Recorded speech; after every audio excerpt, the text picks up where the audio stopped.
కూడా సర్వీస్ చేశాను సార్. -69 చూసాను. తట్టుకోగలిగింది మన బాడీ సార్. అంటే దేశ సేవ, ఆ దేవుడే తాపం. రాజస్థాన్ మైనస్ నుంచి +53. ఆ ట్యాంక్స్ మీద ఆమ్లెట్ వేసుకోవడం, ఆ ట్యాంక్స్ మీద చికెన్ ఫ్రై చేసుకోవడం, టచ్ చేస్తే ఇది వెళ్ళిపోతుంది, అంత వేడిగా ఉంటుంది. మీకు బాగా టఫెస్ట్ ఫైట్ అని చెప్పండి. ఒకరోజు మా మీద అంబుష్ జరిగింది. కాలువలో పడుకున్నాను, పైనుంచి బుల్లెట్స్ వెళ్తున్నాయి. దేవుడు ఉన్నాడు కాబట్టే బయటకు వచ్చాం.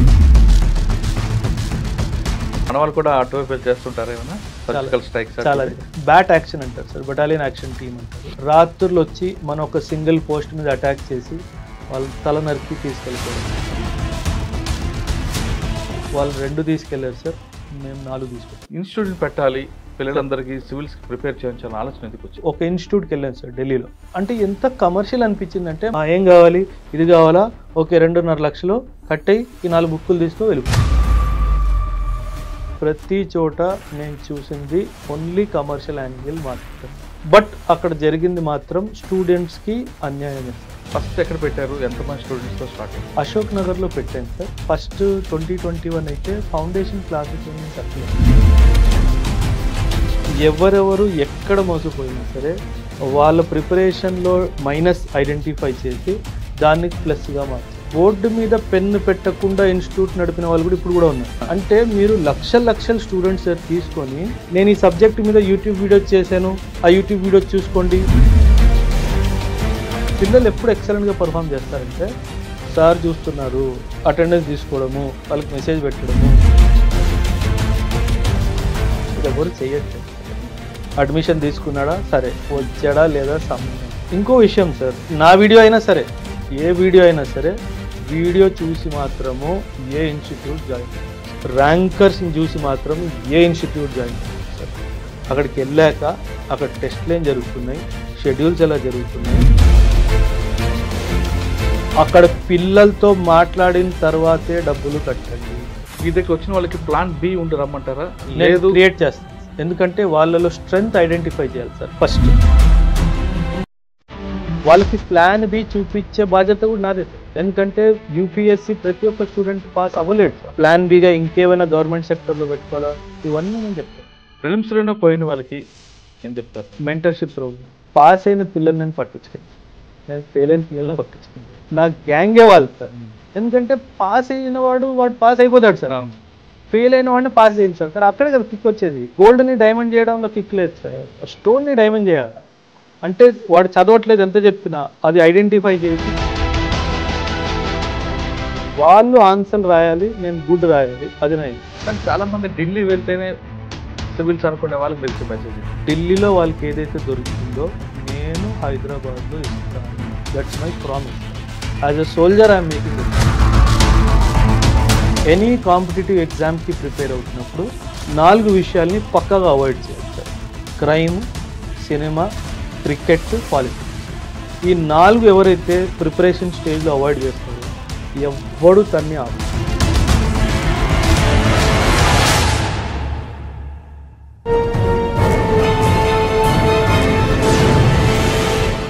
Welcome to I dream.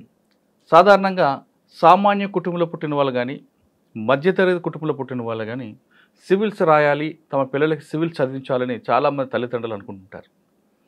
Civils అనగానే కాన్వెంట్ చదువులో చదువుకోవాలి, లేదా బాగా డబ్బునింట్లో పుట్టాలి, లేదా ఢిల్లీ వెళ్ళి కోచింగ్ తీసుకుంటేనే సివిల్స్ సాధించవచ్చు అని చాలామందికి అపోహలు ఉన్నాయి. కానీ ఇటీవల మన రాష్ట్రంలో, తెలుగు రాష్ట్రాలు తీసుకుంటే చాలామంది యువకులు కష్టపడి, అంటే ప్రభుత్వ స్కూల్లో చదివిన తర్వాత కష్టపడి వాళ్ళే చాలామంది ర్యాంకులు సాధించారు. దాదాపు నాకు తెలిసి 20-30 మంది 2023 బ్యాచ్లో వచ్చారు. అయితే సివిల్ సాధించాలంటే ప్రతి వ్యక్తికి ఒక పట్టుదల, వాటితో పాటు వాళ్ళ కమిట్మెంట్ ఉంటేనే అవుతుంది. కానీ అటువంటి వాళ్ళకి కాకుండా కొంతమంది మాకు ఎవరు సలహాలు ఇవ్వట్లేదు అని భావించే వాళ్ళకి ఇప్పుడు చాలామంది అకాడమీలు పెడుతున్నారు. అకాడమీ అనగానే కొంతమంది కార్పొరేట్ స్కూల్స్ చిన్నప్పటి నుంచే 6th క్లాస్ నుంచే IAS academy, IAS foundations course అంటూ రకరకాల ప్రకటనలు చేస్తూ ముందుకు తీసుకెళ్తారు. కానీ అక్కడికి వెళ్ళిన తర్వాత అసలు బేసిక్ సబ్జెక్ట్ లేకుండానే వాళ్ళకి ఐఏఎస్ అనేది, లేదా సివిల్స్ గురించి చెప్తే వాళ్ళకి బుర్రకు ఎక్కకుండా చాలామంది ఫెయిల్స్ అయిపోతుంటారు. ప్రకటన చూసి మోసపోయి వెళ్తున్న వారు చాలామంది పిల్లలు చాలా కష్టాలు పడుతూ ఆ ట్రస్ట్ తట్టుకోలేక కొంతమంది ఆత్మహత్యలు చేసుకుంటుంటారు. అటువంటి కల్చర్ నుంచి బయటకు తీసుకురావాలని కొంతమంది ప్రొఫెషనల్గా అకాడమీలు పెడుతూ ఎవరైతే సివిల్స్ రాయాలి, ఆ గోల్ రీచ్ అవ్వాలనుకుంటున్నారో వాళ్ళందరికీ మంచి కోచింగ్ ఇస్తూ, కమర్షియల్గా కాకుండా కోచింగ్ ఇస్తూ వాళ్ళకి దేశ సర్వీస్ కోసం, దేశానికి సేవ చేయడం కోసం పంపిస్తున్నారు. అటువంటి అకాడమీలో ది బెస్ట్ అకాడమీ ఇప్పుడు మనకి మంచి అకాడమీ వస్తుంది. అకాడమీ పేరు మీకు తర్వాత రివీల్ చేస్తా. కానీ అకాడమీ ఉన్న దానికి CEO, చైర్మన్, ఫౌండర్ మాత్రం కమిట్మెంట్తో పనిచేస్తూ విద్యార్థికి కావాల్సిన లక్షణాలు ఏంటి, సివిల్స్ సాధించాలంటే ఏం చేయాలి, ఆ కమిట్మెంట్ గోల్ రీచ్ అవ్వాలంటే ఎంత పట్టుదల ఉండాలి, ఫిట్నెస్తో పాటు మైండ్ సెట్ ఎలా ఉండాలనే విషయాన్ని ఆయన నేర్పుతున్నారు. ఆయనే ఈ వారం మన గెస్ట్. పేరు మేజర్ SPS ఓబ్రాయ్ గారు. ఆయన అకాడమీ చాలా చక్కగా ఉంది. అకాడమీ పేరు ఆయనతో చెప్పించి ఆ పేరు ఎందుకు పెట్టాల్సి వచ్చిందో ఆయన నోటిదని విద్దాం. ఆయన అడిగి సివిల్స్ సాధించాల్సిన వారు ఎలాంటి కోర్స్ తీసుకోవాలి, అంటే కేవలం సివిల్స్ అంటే అందనది ద్రాక్ష పండ, లేదు ఎవరైనా సాధించవచ్చా అనే విషయాన్ని ఆయన అడిగి తెలుసుకుందాం. సార్ నమస్తే.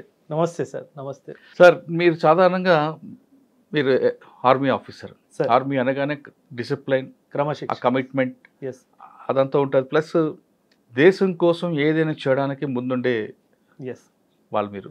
ఎస్ పర్టికులర్గా మీ అనకూడదు, మీ సామాజిక వర్గం కూడా, కమ్యూనిటీ, ఎస్ ఆ కమ్యూనిటీ కూడా మిలిటరీ అనగానే ముందు గుర్తుకొచ్చేది Yes. మీ కమ్యూనిటీ. ఎస్ వాళ్ళు సరిహద్దులో అర్ధరాత్రి అపరాధం ఉండదు, Yes. ఫుడ్ గురించి ఆలోచించరు, అంత కమిట్మెంట్గా పనిచేస్తారు. సార్.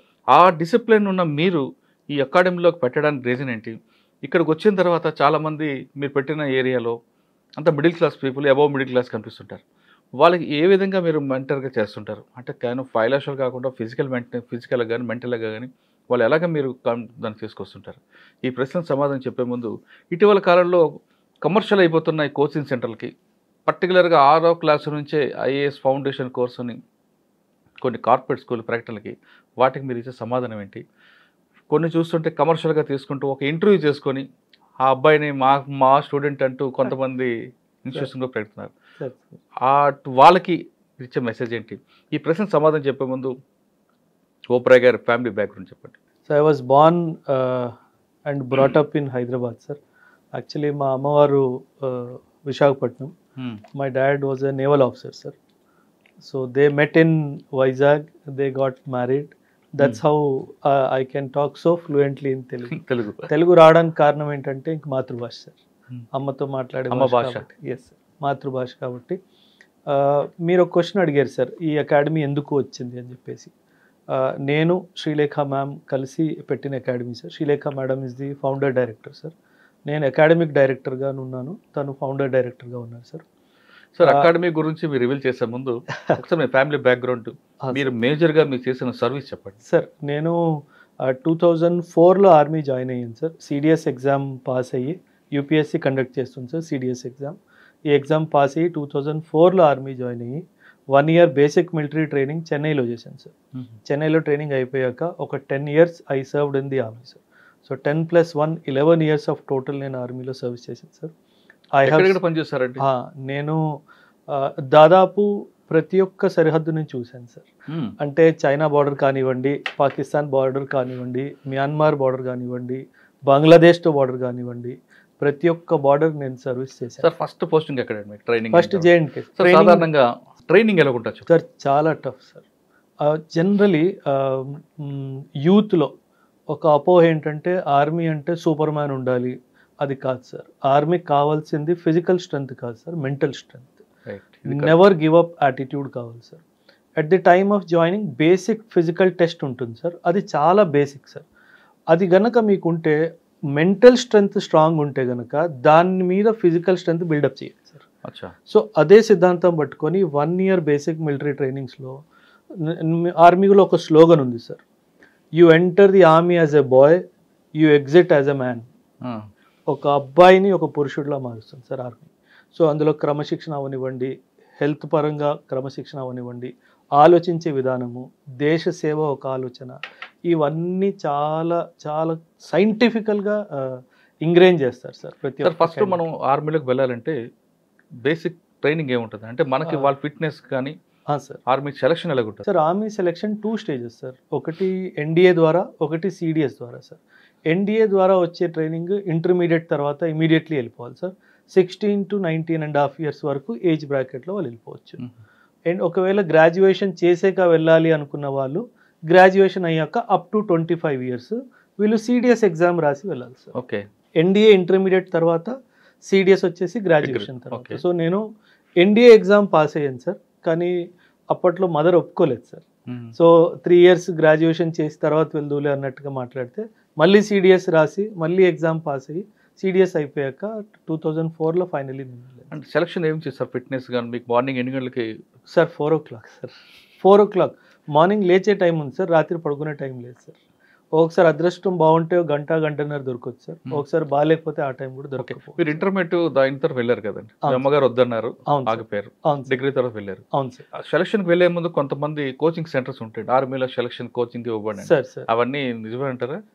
ఉన్నాయి సార్, కొన్ని ఉన్నాయి సార్. కాకపోతే ఆర్మీ సెలెక్షన్ ఇంటర్వ్యూ ఫేజ్ చాలా ఇంపార్టెంట్ సార్ ఆర్మీ సెలెక్షన్కి. దాన్ని సర్వీస్ సెలెక్షన్ బోర్డ్ అంటారు సార్, ఎస్ఎస్బి అని అంటారు సార్. దానికి సంబంధించి చాలా కోచింగ్ ఇన్స్టిట్యూట్స్ ఉన్నాయి సార్. కానీ నా పర్సనల్ ఎక్స్పీరియన్స్తో నేను చెప్తున్నాను సార్, నేను ఆర్మీలో ఉన్నప్పుడు కూడా నేను ఒక సర్వీస్ సెలెక్షన్ బోర్డులో యాజ్ ఎ సైకాలజిస్ట్గా కూడా నేను పనిచేసాను సార్. కాకపోతే మనం ఒక మనిషి సైకాలజీని అంత త్వరగా మార్చలేము సార్. ఎందుకంటే ఎస్ఎస్బిలో సైకాలజీ టెస్ట్ అవుతుంది సార్. నువ్వు ఎలాంటి మనిషివి, నీ ఆలోచన తీరేంటి, ఏమైనా నెగటివ్ డైమెన్షన్స్ ఉన్నాయా, ఇవన్నీ చూస్తారు సార్. అది యూపీఎస్సీ ఇంటర్వ్యూకి ఎస్ఎస్బి ఇంటర్వ్యూకి చాలా తేడా ఉంది సార్. యూపీఎస్సీ ఇంటర్వ్యూ ఒక 40 నిమిషాల్లో అయిపోయింది సార్. ఎస్ఎస్బి ఇంటర్వ్యూ 6 days నడుస్తుంది. 6 days they will test your social skills, మీ మాట్లాడే విధానము, నువ్వు ఉండే విధానము, నువ్వు బ్యారెక్స్లో ఎలా ఉంటున్నావు, మాట్లాడే విధానము, నువ్వు బట్టలు వేసుకునే విధానము, నువ్వు ఆలోచించే విధానము, నీకు ఒక స్ట్రెస్ ఇస్తే నువ్వు దాన్ని ఫేస్ చేసే ధైర్యం ఉందా, వేరే వాడిని ముందు దోసేస్తావా, ఇవన్నీ 6 days మిమ్మల్ని పెట్టి. అందుకే అంటారు సార్ ఎస్ఎస్బి సెలెక్ట్ అయిన వాడు హీఈస్ అ ట్రూ లీడర్ అంటారు sir. He is a person who will never leave you in the heat of the battle. ఎప్పుడైనా సరే నీ కోసం పోరాడతాడు అన్నట్టుగా అంటారు. అందుకే చాలా పెద్ద ట్యాగ్ సార్. రాహుల్ ద్రావిడ్ కానివ్వండి, అమితాబ్ బచ్చన్ కానివ్వండి, షారూక్ ఖాన్ కానివ్వండి, వీళ్ళు అందరు కూడా ఎస్ఎస్బిలో రిజెక్ట్ అయ్యారు. సో ఆ లెవెల్ ఆఫ్ సెలక్షన్ ప్రాసెస్. ఇప్పుడు ఇంటర్మీడియట్ చదివాను ఒక అబ్బాయి, ఆ అబ్బాయి అందులోకి వెళ్ళాలనుకుంటే సార్ ఎన్డీఏ ఎగ్జామ్ రాయాలి సార్. యూపీఎస్సీ రాయాలంటే ఏం చేయాలి సార్? బేసిక్ ఏం ఉండాలంటే ఇంటర్మీడియట్ సబ్జెక్ట్ చాలా లేదండి, more or less UPSC standard questions, in fact difficult than that. Mathematics చాలా వెయిటేజ్ ఉంటుంది సార్ ఎన్డీఏలో, English and maths, science subjects మీద చాలా వెయిటేజ్ ఉంటుంది సార్. అండ్ అలాగే జనరల్ నాలెడ్జ్ సబ్జెక్ట్స్ కూడా ఉంటాయి సార్. రెండు సిడిఎస్లో కూడా అంతే సార్, ఎన్డీఏలో కూడా అంతే సార్. ఓకే, ఇందులో ఓవరాల్ టెస్ట్ అయిపోయింది అనుకోండి, నెక్స్ట్ ఫిజికల్ టెస్ట్ ఉంటుంది, followed by interview, followed by medicals. ఈ ఫిజికల్ టెస్ట్లో ఏం తీసుకుంటారు? చాలా ఉంటాయి సార్. అందులో ఇండివిజువల్ ఆబ్స్టకల్స్ ఉంటుంది, గ్రూప్ ఆబ్స్టకల్స్ అని ఉంటాయి, రన్నింగ్ రేస్ ఉంటాయి సార్. ఆర్మీ ఇండక్షన్ అనేది నువ్వు ఎంత వేగంగా పరిగెట్టగలవు అన్నది కాదు సార్. పోలీస్ టెస్ట్ లా ఉండదు సార్, జనరల్లీ అలా అనుకుంటారు, అది కాదు సార్. ఆ టెస్ట్లో కూడా సైకాలజీ టెస్ట్ ఉంటుంది సార్. ఫర్ ఎగ్జాంపుల్ మిమ్మల్ని ఒక పోల్ మీద నిల్చోబెట్టి ఒక 2 feet 3 feet డిస్టెన్స్లో ఒక తాడు ఉంటుంది, మీరు జంప్ చేసి తాడు పట్టుకొని కింద దిగాలి. మీకు మెంటల్ బ్లాక్ ఉందనుకోండి, ఆ 3 feet డిస్టెన్స్ అయినా you will not take that leap. ఆ లీప్ తీసుకోవడానికి మీరు భయపడతారు. కాన్ఫిడెన్స్ వాక్, ఒక 20 feet హైట్ మీద ఒక 1/2 feet ప్లాంక్ మీద మీరు వాక్ చేసి చూపించాలి. It is called confidence walk. It is not to test your physical capacity sir, it is about mental. Complete mental. అంటే for a fraction of second వాడు తెలిసిపోతుంది వీడు భయపడుతున్నాడు అని. సో అక్కడ రిజెక్షన్ అయిపోతుంది. సో అది చాలా సైంటిఫికలీ డిజైన్ సార్. ఇప్పటిది కాదు sir, 18th century model sir. అదే మోడల్ ఇప్పుడు కంటిన్యూ అవుతుంది all across the world sir. It is sir అందులో వెళ్తుంటారు, మార్నింగ్ కంటిన్యూ పరిగెట్టిస్తుంటారు, ఒక ఆఫీసర్ అడిగి లీడ్ చేస్తుంటారు. అంటే అంతసేపు 5 kilometers 10 kilometers రన్ చేస్తుంటారు కదా, అంటే అక్కడ స్ట్రెంగ్త్ వాళ్ళ మెంటల్ సార్. బ్యాటిల్ లోడ్ తో 100 kilometers పరిగెట్టిన రోజు కూడా ఉంది సార్. ఎందుకంటే ఆర్మీలో సేయింగ్ ఉంది sir, after 5 kilometers you don't run by your legs, you run by your mind. Switch off అయిపోయి ఇంకా పరిగెడుతూనే ఉండాలి. సో మాకు చాలా కాంపిటీషన్స్ ఉంటాయి సార్. 40K రేస్ బ్యాక్ ఉంటుంది, 20K రేస్ బ్యాక్స్ ఉంటాయి. బ్యాటిల్ లోడ్తో సహా, not only civil dress or something, మీ మీద బ్యాటిల్ లోడ్ కూడా ఉంది, మీ వెపన్ లోడ్ ఉంది, బ్యాటిల్ లోడ్ ఉంది, అవన్నీ వేసుకొని రావాలి. So it test your limits sir. అక్కడ కూడా మీకు మార్నింగ్ బ్రేక్ఫాస్ట్ కానీ లేదా లంచ్ ఇచ్చినప్పుడు దానికి ఒక టైం పీరియడ్ ఉంటుంది, Sir. ఆ టైంలోనే తినాలంటే ఎగ్జాక్ట్లీ సార్. మీకు ఇంట్లో కూర్చొని హ్యాపీగా తిరిగ్గా తిన్నట్టు ఆర్మీలో ఉండదు sir. You will get 4-5 minutes if you are lucky to eat your meal. కానీ చాలా న్యూట్రిషియస్ ఫుడ్ ఉంటుంది సార్. మనం అసలు ఆ లెవెల్కి మనం ఇంట్లో ఎప్పుడు రీచ్ అవ్వలేము సార్. ఏం పెడతారండి మార్నింగ్ బ్రేక్ఫాస్ట్? అంతే sir, all protein diet, protein, carbohydrates. ఎందుకంటే ఆ ఎనర్జీ లెవెల్స్కి వాళ్ళు చేయించే డే టు డే చర్యకి అంతా ఎనర్జీ కావాలి సార్.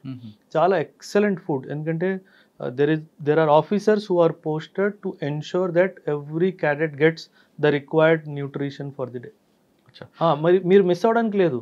మీ కుర్చీ ఉంటుంది, మీ టేబుల్ ఉంటుంది, మీ చైర్ ఉంటుంది, మీ ప్లేట్ ఉంటుంది. మీరు మిస్ అయిపోతే అందులో క్రాస్ అవుతుంది, then you have to give, దానికి పనిష్మెంట్ ఉంది. ఫుడ్ తినకపోవడానికి కూడా పనిష్మెంట్ ఉంది. ఫుడ్ తినకపోవడం కాదు, వేస్ట్ చేసిన పనిష్మెంట్ అది 100% సార్. అది 100%. So you have to give an explanation why you did not come for a particular meal. దానికి చాలా సివియర్ పనిష్మెంట్. ఒక మార్నింగ్ లేపుతారు, 4 o'clock లేపుతారు సార్. సార్ రన్నింగ్ అన్నీ అవుతాయి సార్. బ్రేక్ఫాస్ట్ టైం ఒక 40 minutes ఇస్తారు అనుకోండి. లేదండి, 15 minutes. లేదండి, 4 to 5 minutes. అంతమంది ఎలా తింటారండి? దట్ ఈస్ అంత పెద్ద డైనింగ్ హాల్ ఉంటుంది సార్. 2000 members కూర్చొని తినొచ్చు ఒక్కటే టైంలో అట్ వన్స్. అంతమంది వెయిటర్స్ ఉంటారు మిమ్మల్ని సర్వ్ చేయడానికి. చాలా ఎక్సలెంట్ అరేంజ్మెంట్ సార్. అది బియాండ్ ఇమాజినేషన్, బియాండ్ ఇమాజినేషన్. కానీ ఒక్కొక్కసారి weekly once, monthly once barakhana ఉంటుంది అటు. అది barakhana after the training sir. మనం యూనిట్కి వెళ్ళాక డెఫినెట్లీ అది barakhana is a informal gathering with the troops. వాళ్ళకి ఏమైనా కష్టాలు ఉంటే మాట్లాడడానికి. So barakhana is basically troops. ఎందుకంటే నార్మల్గా unit life is very strict sir. So వాళ్ళకి కూడా ఒక ఎంటర్టైన్మెంట్ ఫ్యాక్టర్ ఉండాలి అనే డైమెన్షన్లో బడాఖానా పెడతారు సార్. అది కూడా చాలా బాగుంటుంది sir. Barakhana was my favourite time. ఎందుకంటే వాళ్ళు సార్ ఆఫీసర్ అని మర్చిపోయి వాళ్ళ మనసులో ఉన్న మాట చెప్పుకుంటారు సార్. అది చాలా బాగుంటుంది. ట్రైనింగ్ అయిన తర్వాత ఫస్ట్ పోస్టింగ్ ఎక్కడ ఇస్తారండి? హవల్దార్ ఇస్తారా? డిపెండ్ సార్, మీకు ఏ రెజిమెంట్ అలాట్ అయిందో. ఇప్పుడు యూపీఎస్సీలో ఎలాగా ఐఏఎస్ వచ్చిందా, ఐపీఎస్ వచ్చిందా, అలాగా మీకు ఇన్ఫెంట్రీ వచ్చిందా, ఆర్టిలరీ వచ్చిందా, దాన్ని బట్టి ఆ ప్రజెంట్ ఆ యూనిట్ ఎక్కడుంది దాన్ని బట్టి కొందరికి ఫీల్డ్ వస్తుంది సార్, కొందరికి పీస్ వస్తుంది సార్. నేను 10 years సర్వీస్ చేశాను సార్. అదృష్టం దురదృష్టం తెలియదు కానీ ఆల్ 10 years ఫీల్డ్లోనే ఉన్నాను సార్. మీ దగ్గరకు వద్దామని మీరు ట్రైనింగ్ అయింది సార్. ఫస్ట్ పోస్టింగ్ ఎక్కడ? ఫస్ట్ పోస్టింగ్ మానస్ బల్ అని చెప్పేసి యూఏవి బేస్ ఉంది సార్. అక్కడ నేను ఉన్నాను సార్. 18 months అక్కడ ఉన్నాను సార్. అక్కడ నుంచి మళ్ళీ రాజస్థాన్. ఒకసారి మన ఫస్ట్ పోస్టింగ్ వెళ్తే సార్, ఇక్కడ మీరు విశాఖపట్నంలో అంతా స్వెట్టింగ్ ఏరియా. అది మనకి నాది విశాఖపట్నం కాబట్టి మనం నిల్చున్నా కూర్చున్నా సమ్మర్లో అయినా మనకి స్వెట్ వస్తూనే ఉంటుంది. అటువంటి బాడీ మనకు అలవాటు అయిపోయింది. ఈ బాడీని తీసుకొని కంప్లీట్ గా మీరు అస్సలు కల్చరల్ షాక్ సార్. ఎందుకంటే అదొకటే కాదు సార్, నేను సియాచిన్ లో కూడా సర్వీస్ చేశాను సార్. -69 చూసాను సార్. తట్టుకోగలింది మన బాడీ సార్. అంటే దేశ సేవ సార్. ఆ దేవుడే కాపాడతాడు సార్. లిటరల్ గా ఫస్ట్ పోస్టింగ్ మీరు ఎక్కడికి వెళ్ళారు? లే ఎలాగుందండి అక్కడ? Leh is very cold place sir. In fact Leh is known to be the highest battle field in the world sir. ఆ హైట్లో ఇంకెక్కడ బ్యాటిల్ ఫీల్డ్ లేదు సార్. సో అక్కడ ఒక ఎయిర్ స్ట్రిప్ ఉంది సార్. మనది చాలా ఇంపార్టెంట్ ఎయిర్ స్ట్రిప్ స్ట్రాటజికలీ మనకి. ఆ ఎయిర్ స్ట్రిప్ని సేఫ్ గార్డ్ చేసే బాధ్యత మాది సార్. ఫ్రమ్ ది చైనీస్ కానీ ఫ్రమ్ ది పాకిస్తానీస్ కానీ దాన్ని కాపాడే బాధ్యత మాది. ఎందుకంటే నార్దర్న్ కమాండ్ జేఎండ్కేలో హై ఆల్టిట్యూడ్లో ఉన్న యూనిట్స్ అన్నిటికీ ఎక్విప్మెంట్ కానీ ఆర్మమెంట్ కానీ ఫుడ్ సప్లైస్ కానీ ఆ ఎయిర్ స్ట్రిప్స్ ద్వారానే వస్తుంది. అంటే base point. Base point. So అక్కడ మీరు వెళ్ళిన తర్వాత మీరు ఎవరు రిపోర్ట్ చేస్తారు అక్కడ? మా unit commanding officer sir. Unit commanding officer ఒక యూనిట్ ఇచ్చేస్తారు సార్. ఆ యూనిట్కి ఈ ఏరియా అంతా రెస్పాన్సిబిలిటీ మీదే అన్నట్టు ఇస్తారు సార్. సో మా యూనిట్ మీకు ఇచ్చిన రెస్పాన్సిబిలిటీ ఎన్ని కిలోమీటర్ ఉందండి? ఒక 29 kilometers స్ట్రెచ్ ఉంటుంది. 29 kilometers మీరు ఒక్కరేనా? నేను ఒక్కడిని కాదు సార్, మొత్తం battalion sir. 1200 to 1400 soldiers sir. 31 officers sir. 31 officers, అందులో నేను ఒక్కడిని. So it is a team effort sir. It is not that we are doing it all. ఇలాంటివి మీరు అడుగుతున్నవి కౌంటర్ ఇన్సర్జెన్సీలో, కౌంటర్ టెర్రరిస్ట్ ఆపరేషన్స్లో పోస్ట్ రెస్పాన్సిబిలిటీస్ ఉంటాయి. అవి వేరే, అది వేరే. ఇప్పుడు వెళ్ళారు, జాయిన్ అయ్యారు, ఇంటికి వెళ్ళాలి, అమ్మని చూడాలి అనిపించలేదా సార్? చాలా ఉంటుంది సార్. జనరలీ అసలు మనం ఊహించలేము సార్. ఇప్పుడు మనము ఎవరితో మాట్లాడాలన్నా చూడాలన్నా ఫోన్ తీసుకొని వీడియో కాల్ చేసేస్తాం సార్. అక్కడ ఇవన్నీ లేవు సార్. ఫోన్ లేదు సార్, వీడియో కాల్ లేదు సార్. అంటే ఒక్కొక్కసారి శాటిలైట్ ఫోన్ కూడా పనిచేయదు సార్. అంటే మేము ఇంటి వాళ్ళతో మాట్లాడడానికి 8 నుంచి 10 కిలోమీటర్లు, కొండల్లో 8 నుంచి 10 అంటే ఇంటూ 4 వేసుకోండి సార్. అంటే 30 కిలోమీటర్లు నడిచి ఫోన్ చేసి మళ్ళీ తిరిగి వచ్చిన రోజులు కూడా ఉన్నాయి. ఎందుకంటే ఆ వ్యవస్థ లేదు సార్, అప్పట్లో లేదు, ఇప్పట్లో ఎలా ఉందో నాకు తెలియదు సార్. అప్పట్లో అసలు లేదు. మీకు అక్కడ బాగా మెమరబుల్ ఇష్యూ చెప్పండి సార్. బాగా మెమరబుల్ అంటే మీరు అన్నట్టుగా వెదర్ సార్. నేను యాక్చువల్లీ ఏప్రిల్లో నేను జాయిన్ అయ్యాను sir. By the time November December వచ్చేసరికి ఇంకా నేను తట్టుకోలేకపోతున్నాను సార్. అయితే మా doctor, I was feeling not well, doctor దగ్గరికి వెళ్ళాను సార్. నాకు బీపీ ఏదో ఫ్లక్చువేట్ అవుతున్నట్టు అనిపిస్తుంది అని బీపీ చెక్ చేశాడు. అయితే నేను I don't take alcohol sir, నాకు అలవాటు లేదు సార్, ఎప్పుడు తీసుకోలేదు. సో హీ వాజ్ లైక్ అరే సర్దార్ दारू पी ले थोड़ा ठीक हो जाएगा. मैं सर दारू तो नहीं पीऊँगा, you give me medicine, I will take medicine. He said, don't worry, the divine power will protect you. That day sir, ఆ రోజు తర్వాత నేను సియాచిన్లో కూడా వెళ్ళాను, ఏనాడు చలేయలేదు సార్.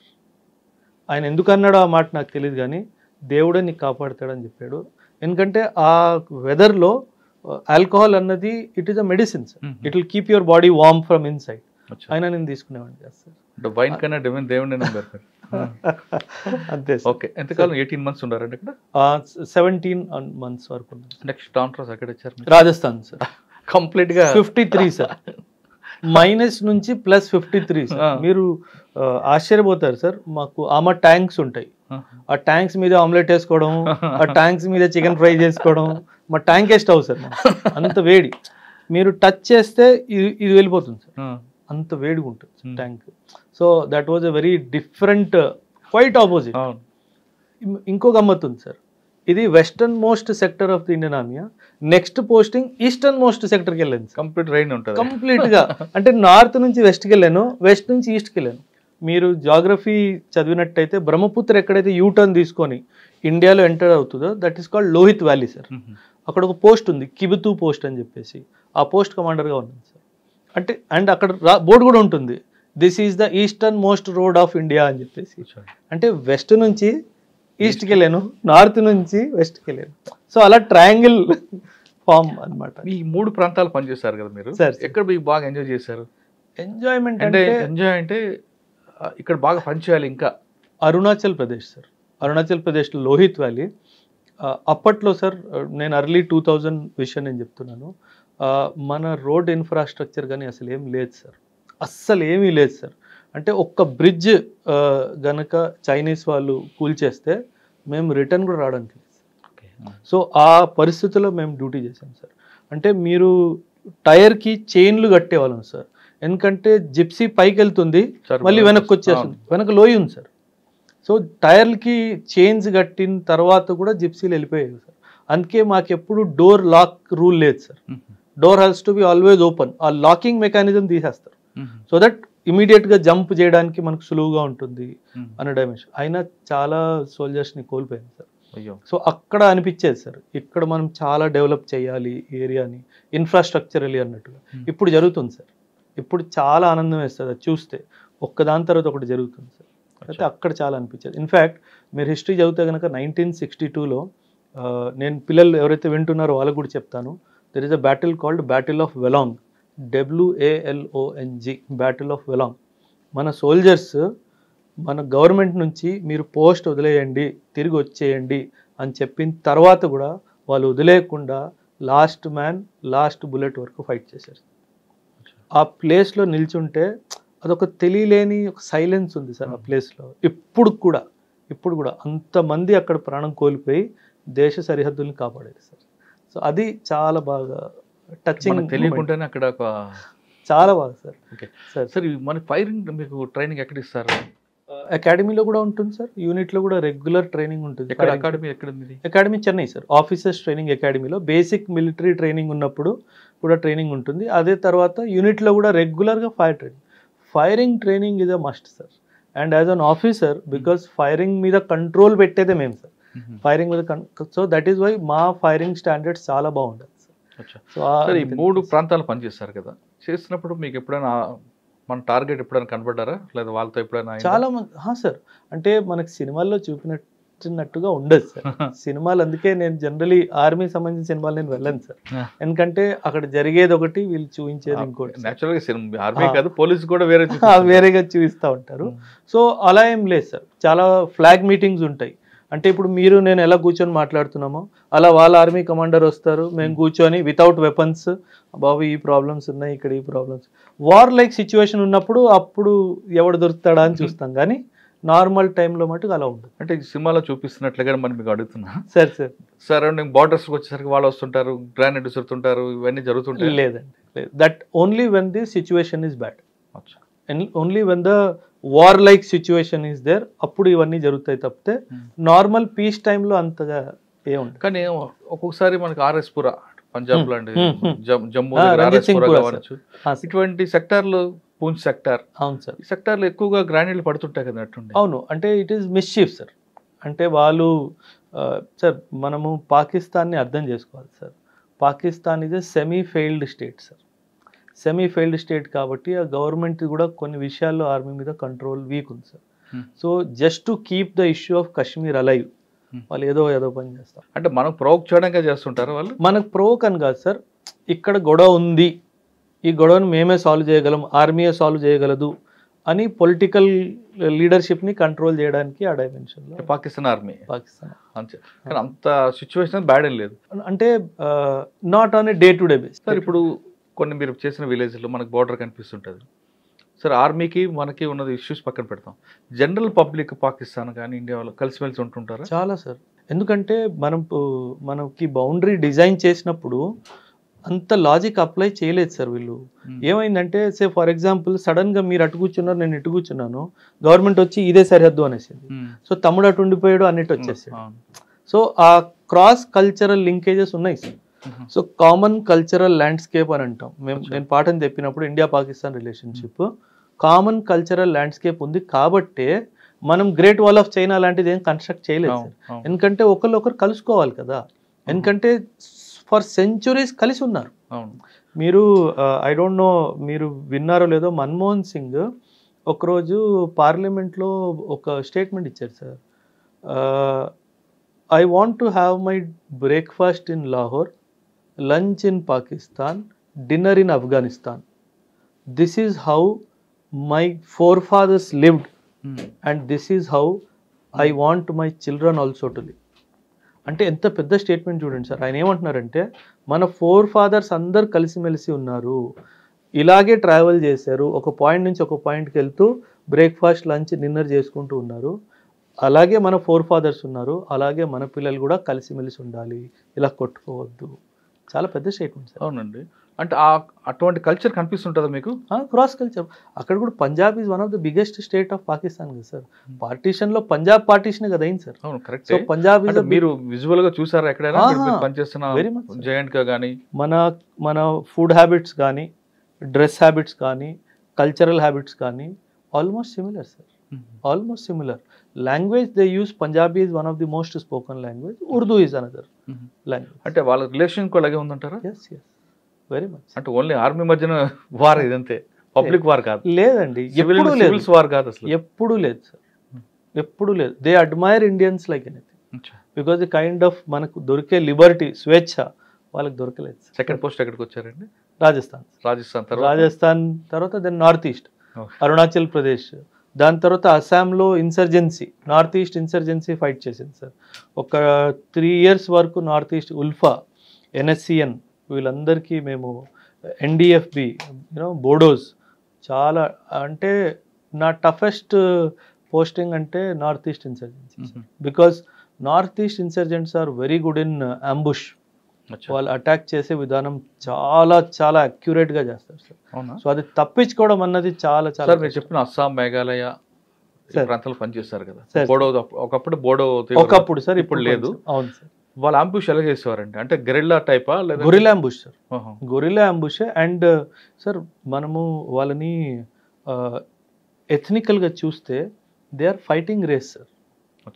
వాళ్ళు ఫైట్ చేయడానికే పుట్టారు సార్. ఓహో.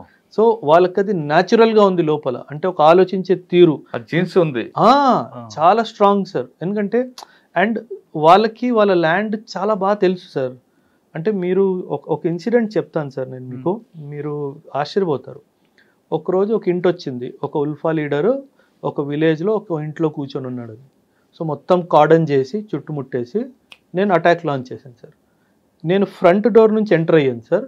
ఆయన వెనక డోర్ ఓపెన్ చేసుకొని పెద్ద లోయి sir. He just jumped in to the valley. అయ్యో, ఐఎమ్ లైక్ వీడు ఆత్మహత్య చేసుకున్నాడు అంటే విలేజర్స్ నవ్వారు. ఏం నవ్వుతున్నారంటే అడిగితే, సార్ కింద ఎంత బుషి ఉంటుందంటే వాడికి ఏం కాదు అని. నాకు తెలియదు ఆ విషయం. నాకు తెలిసి ఉంటే నేను కూడా జంప్ చేసేవాడిని కదా. సో ఇలా వాళ్ళకి ల్యాండ్ గురించి ఉన్న అవగాహన మనకు లేదు సార్. సో అందుకే they are very very potential. అంటే క్లినికల్ ప్రెసిషన్ తోటి స్ట్రైక్ చేస్తారు సార్.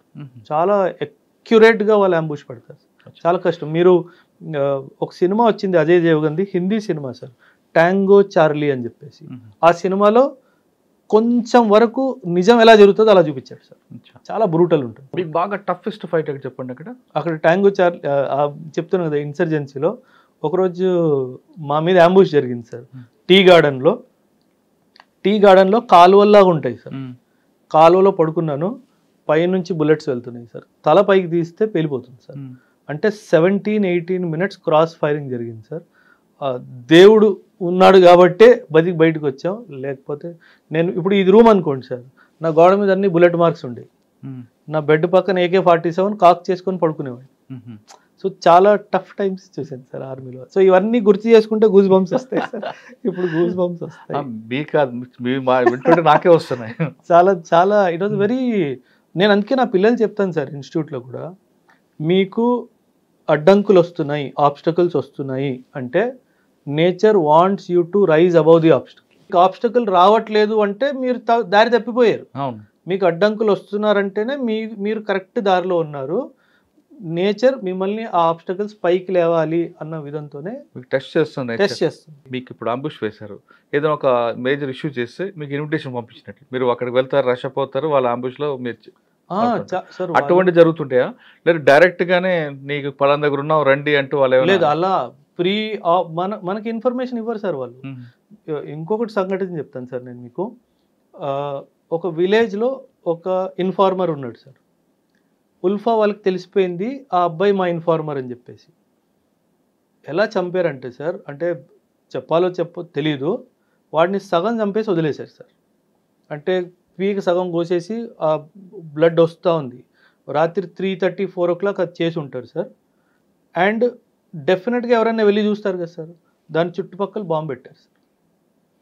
అంటే సాధారణంగా ఎవరైనా మనం ఆ పరిస్థితులు చూస్తే పరిగెట్టుకుంటూ వెళ్ళి చూస్తాం కదా సార్ ఏంటా అనేసి. పక్క కొండ మీద కూర్చొని మా ట్రూప్స్ వెళ్ళంగానే బటన్ నొక్కాడు సార్, ఇంకో బాంబు వెళ్ళింది సార్, 6 మంది పోయారు సార్. అంత బ్రూటల్గా చేస్తారు sir. So it is not a joke that is happening sir. అందుకే ఆర్మీ కమిట్ అయిపోయింది సార్. నార్త్ ఈస్ట్ ఇన్సర్జెన్సీలో మన ఆర్మీ చాలా ఇదిగా కమిట్ అయిపోయింది. అది మనం గుర్తించాలి సార్. సో ఆ సిచ్యువేషన్స్ నుంచి బయట రావాలి, మన ట్రూప్స్ని సేఫ్ గార్డ్ చేసుకుంటూ బయట రావాలి, ఏ సివిలియన్కి ఏం కాకుండా చూసుకోవాలి. అది చాలా పెద్ద బాధ్యత సార్. అంటే మీరు పనిచేస్తున్న ఆ ప్రాంతంలో ఆర్మీ అనేది కేవలం ఫైట్ ఒకటే కాకుండా ఇంటెలిజెన్స్ డిపార్ట్మెంట్ కానీ, లేదా సోషో ఎకనామిక్ ప్రాబ్లమ్స్ సాల్వ్ చేయడంలో కానీ, డెవలప్మెంట్ ఇష్యూలో కానీ చాలా మీది ఉందా? చాలా సార్. ఆపరేషన్ సద్భావన అనే ప్రోగ్రామ్ ఉంది సార్. ఒక నా పర్సనల్ ఎక్స్పీరియన్స్ నేను చెప్తాను సార్. గర్ల్స్ది హై స్కూల్ ఉంది సార్, గర్ల్స్ హై స్కూల్ ఉంది. అయితే ఎవరి ద్వారానో విలేజ్ హెడ్ ద్వారా మాకు ఒక రిక్వెస్ట్ వచ్చింది, సరే గర్ల్స్ హై స్కూల్ చుట్టుపక్కల ఒక పెద్ద వాల్ కట్టిద్దాం సార్ అనేసి. అయితే నేను నా రిసోర్సెస్ నేను వాడి మొత్తం ఆ చుట్టుపక్కల స్కూల్ చుట్టుపక్కల కట్టించాను సార్, వాల్ కట్టించాను. రక్షాబంధన్ వచ్చింది సార్. మీరు చెప్తే నమ్మరు sir, 269 girls came to tie rakhi to. అంటే నా ఆర్మీ క్యాంప్ బయట ఫోన్ చేశాడు, సార్ ఈ విలేజర్స్ అందరు వచ్చారు, అమ్మాయిలు ముఖ్యంగా ఉన్నారు, మీకు రాఖీ కట్టడానికి వచ్చారు. So that is the biggest achievement sir. దానికి మించి అచీవ్మెంట్ ఏం కావాలి సార్? 300 మంది మీకు రాఖీ కట్టడానికి మీ తలుపు బయట నిల్చుని ఉన్నారు అంటే we have affected their life positively. Sir మీరు చేస్తున్న టైంలో, పనిచేస్తున్న పీరియడ్లో ఇంటెలిజెన్స్ అనేది మీరు ఎలా డెవలప్ చేస్తారండి? చాలా హ్యూమన్ ఇంటెలిజెన్స్ చాలా స్ట్రాంగ్ సార్. అక్కడ సిగ్నల్ ఇంటెలిజెన్స్ అంత ఉండేది సార్. ఒక్కొక్క విలేజ్లో మూమెంట్ని బట్టి ఎవరు ఎలా వస్తూ ఉంటారు పోతూ ఉంటారు దాన్ని బట్టి మనము అంటే వాళ్ళు ఆ విలేజర్స్ మీకు సపోర్ట్ చేస్తారా? చేస్తారు సార్. మిమ్మల్ని ఓన్ చేసుకుంటారా వాళ్ళు? పక్కాగా సార్, పక్కాగా వస్తారు. ఎందుకంటే 2 విషయాలు సార్. విలేజ్కి చెడ్డ పేరు వస్తుంది, ఒకవేళ టెర్రరిస్ట్కి పనహా ఇస్తే కనుక విలేజ్కి చెడ్డ పేరు వస్తుంది అన్న డైమెన్షన్లో కూడా వాళ్ళు హెల్ప్ చేస్తారు. అంటే మనం వాళ్ళని ఎలా టచ్ చేస్తామో పాజిటివ్గా దాన్ని బట్టి వాళ్ళు అంటే వాళ్ళు మిమ్మల్ని ఓన్ చేసుకుంటే ఆ విధంగా మీ యాటిట్యూడ్ ఉండాలి. అది మన కాన్ఫిడెన్స్ గెయిన్ చేసుకోవాలి. ఆ కాన్ఫిడెన్స్ మనం గెయిన్ చేసుకుంటే బాగుంటుంది. మేము మా యూనిట్ ఆ ఏరియాని వదిలేసి వచ్చినప్పుడు సార్, మీరు చెప్తే నమ్మరు సార్, విలేజ్ మొత్తం ఖాళీ అయిపోయింది, అందరు గేట్ దగ్గర నిల్చొని చప్పట్లు కొట్టారు, మొత్తం village sir. So I had 361 or 359 villages under my command. Sir మీరు China border, Pakistan border, Bangladesh border 3 బార్డర్లు చూసారు సార్. ఒక్కొక్క బార్డర్ నుంచి ఏవి ఎక్కువగా మనకి డ్రగ్స్ వస్తాయా, కరెన్సీ వస్తుందా, వెపన్స్ వస్తుంటాయండి? పాకిస్తాన్ నుంచి చాలా మటుకు డ్రగ్స్ స్మగుల్ అవుతాయి సార్. ఇక్కడ రాజస్థాన్ బార్డరా? లేదు సార్, గుజరాత్ కానీ, రాజస్థాన్ కానీ, పంజాబ్ కానీ, జేఎండ్కేలో జమ్మూ రీజన్ కానీ, అక్కడ నుంచి మనకి చాలా డ్రగ్స్ వస్తాయి సార్. ఓకే. నేపాల్ బార్డర్ నుంచి వెపన్స్ కానీ, ఇల్లీగల్ స్మగ్లింగ్ కానీ, బంగ్లాదేశ్ నుంచి కూడా చాలా స్మగ్లింగ్ జరుగుతుంది sir. Okay. China and all is more of weapons. North east దీంట్లో అండి? నార్త్ ఈస్ట్ విమెన్ ట్రాఫికింగ్ ఎక్కువ sir, women and drug trafficking. Bangladesh more of Manipur side నుంచి సార్. మనకి థాయిలాండ్ నుంచి, వియత్నాం, కంబోడియా నుంచి, అక్కడ గోల్డెన్ ట్రయాంగిల్ అని ఉంది సార్. డ్రగ్కి వరల్డ్లో top producer of drug is golden triangle in the north east sir. Cambodia, Laos, Vietnam అని చెప్పేసి 3 కంట్రీస్ నుంచి, అక్కడ నుంచి డ్రగ్. మనకి ఎక్కడ వస్తుందండి బార్డర్? మణిపూర్లో మా మోరే అని చెప్పేసి ఐసీపీ ఉంది sir, integrated check post.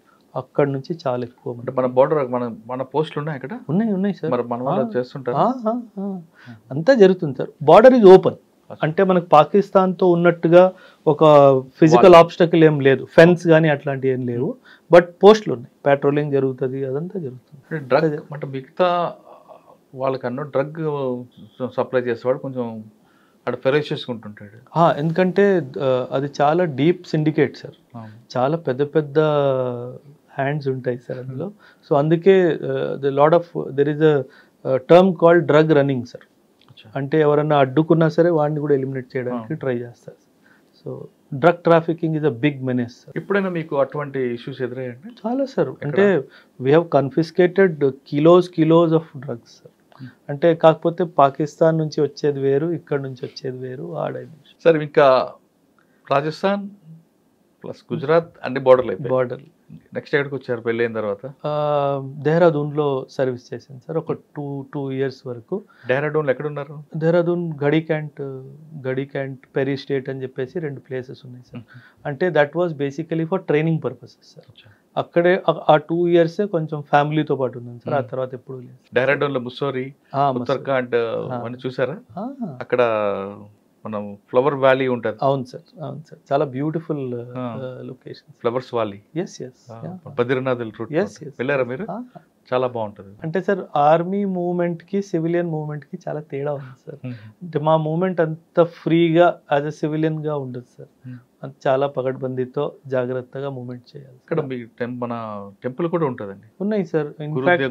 Gurudev Sahadev Tegh Bahadur, Guru Tegh Bahadur. There is one famous temple called Nahan also sir, అది కూడా అక్కడే ఉంది, పౌంటా సాహిబ్ దగ్గర. చూసారు సార్ మీ కల్చర్లో సార్ ఇటువంటి పిల్గ్రిమ్స్ కానీ యాత్రగాలు వెళ్తున్నప్పుడు మధ్యలో లంగర్ పెట్టి ఫుడ్ పెట్టడం వెనక రీజన్ ఏంటండి? Service to humanity, service to God sir. ఇది సిక్కిజం యొక్క basic principle. 3 principles sir Sikhism: నామ్ జపో, కిరత్ కరో, వండుకే చకో. These are the 3 principles. నామ్ జపో, దేవుడిని మర్చిపోవద్దు, దేవుడి పేరు తీసుకుంటూ ఉండాలి. కిరత్ కరో, do work, hard work. You will never find a Sikh person begging for food. మీకు ఎక్కడ దొరకదు సార్, ఎందుకంటే కమ్యూనిటీలో దాన్ని అప్రిషియేట్ చేయరు సార్. అండ్ వండుకే చక్కో is when you SIT to eat you should have somebody to share the food with. So అది అక్కడ ఆ కాన్సెప్ట్ నుంచి లంగర్ అనే కాన్సెప్ట్ వచ్చింది సార్. కానీ లంగర్ ఇంకో డైమెన్షన్ ఏంటంటే it is like meeting of equal social status. రాజు అయినా ఒక పేద కుటుంబానికి చెందినోడైనా పక్కన కూర్చొనే తినాలి. When Guru Nanak was professing about Sikhism sir, చాలామంది రాజులు తనని కలవడానికి వచ్చేవాళ్ళు. ఇది పార్ట్ ఆఫ్ హిస్టరీ సార్, నేను చెప్తున్నాను మీకు. రాజు వాళ్ళని కలవడానికి వచ్చేవారు. ఆయన ఆదేశం ఏంటి? ఫస్ట్ లంగర్లో భోజనం చేయి, ఆ తర్వాత నా దగ్గరికి రా. భోజనం చేయించాల్సిన ఉద్దేశం భోజనం పెట్టడం కాదు, నీ పక్కన ఎవరున్నా సరే నువ్వు దాన్ని యాక్సెప్ట్ చేయాలి, అప్పుడే నా దగ్గరికి రావాలి. సో నువ్వు నేను కింగ్ అనే ఆలోచన నుంచి కిందికి వచ్చి కామన్ మ్యాన్ లాగా తిని నా దగ్గరికి వస్తే అప్పుడు నేను చెప్పింది నీకు అర్థమవుతుంది. లంగర్ చేసే దానికి ఫుడ్ కానీ మిగతా విషయాలకు కానీ ఫైనాన్షియల్ ఎక్కడి నుంచి వస్తుంది? Donations, donations sir. చాలా బాగా చేస్తారండి సార్. కోవిడ్ అవ్వనివ్వండి, ఎనీ న్యాచురల్ డిజాస్టర్ అవ్వనివ్వండి, ఎనీ కైండ్ ఆఫ్ కెలామిటీ అవ్వనివ్వండి, the Sikh community is the first community to respond. Establish langar instantaneously. Within 2 hours, langar will be established. Hot food will be served to everyone. Hot food కూడా మీరు ఇచ్చేది లంగర్లో roti, dal, paneer, yes, butter milk, yes, sir. Sweet. It has divine blessings. ఆ taste ఇంట్లో రాదు. ఆ ప్రసాదం మనకు ప్రసాద్ పెడతారు కదా సార్, అది మనం ఎంత నెయ్యి వేసినా సరే, ఎంత వేసినా ఇంట్లో ఆ టేస్ట్ రాదు sir. That has divine blessing sir. అది దేవుడు. సార్ మీ కమ్యూనిటీలో ఇంకొక మంచి గొప్ప విషయం ఉందండి సార్. ఎవరైనా తప్పు చేస్తే గురుద్వారకు వెళ్ళి అక్కడ బూట్ పాలిష్ చేయడం, సేవ సార్.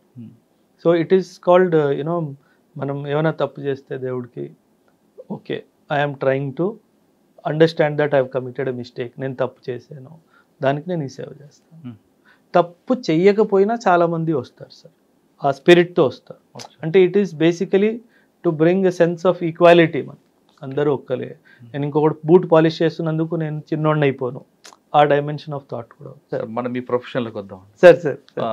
తర్వాత ఎక్కడికి వచ్చారు మీరు? After Dehradun sir, I went to Bathinda sir. పంజాబ్లో బటిండా వాజ్ అవర్ బేస్, కాకపోతే ఫ్రంట్ వాజ్ అవర్ బార్డర్.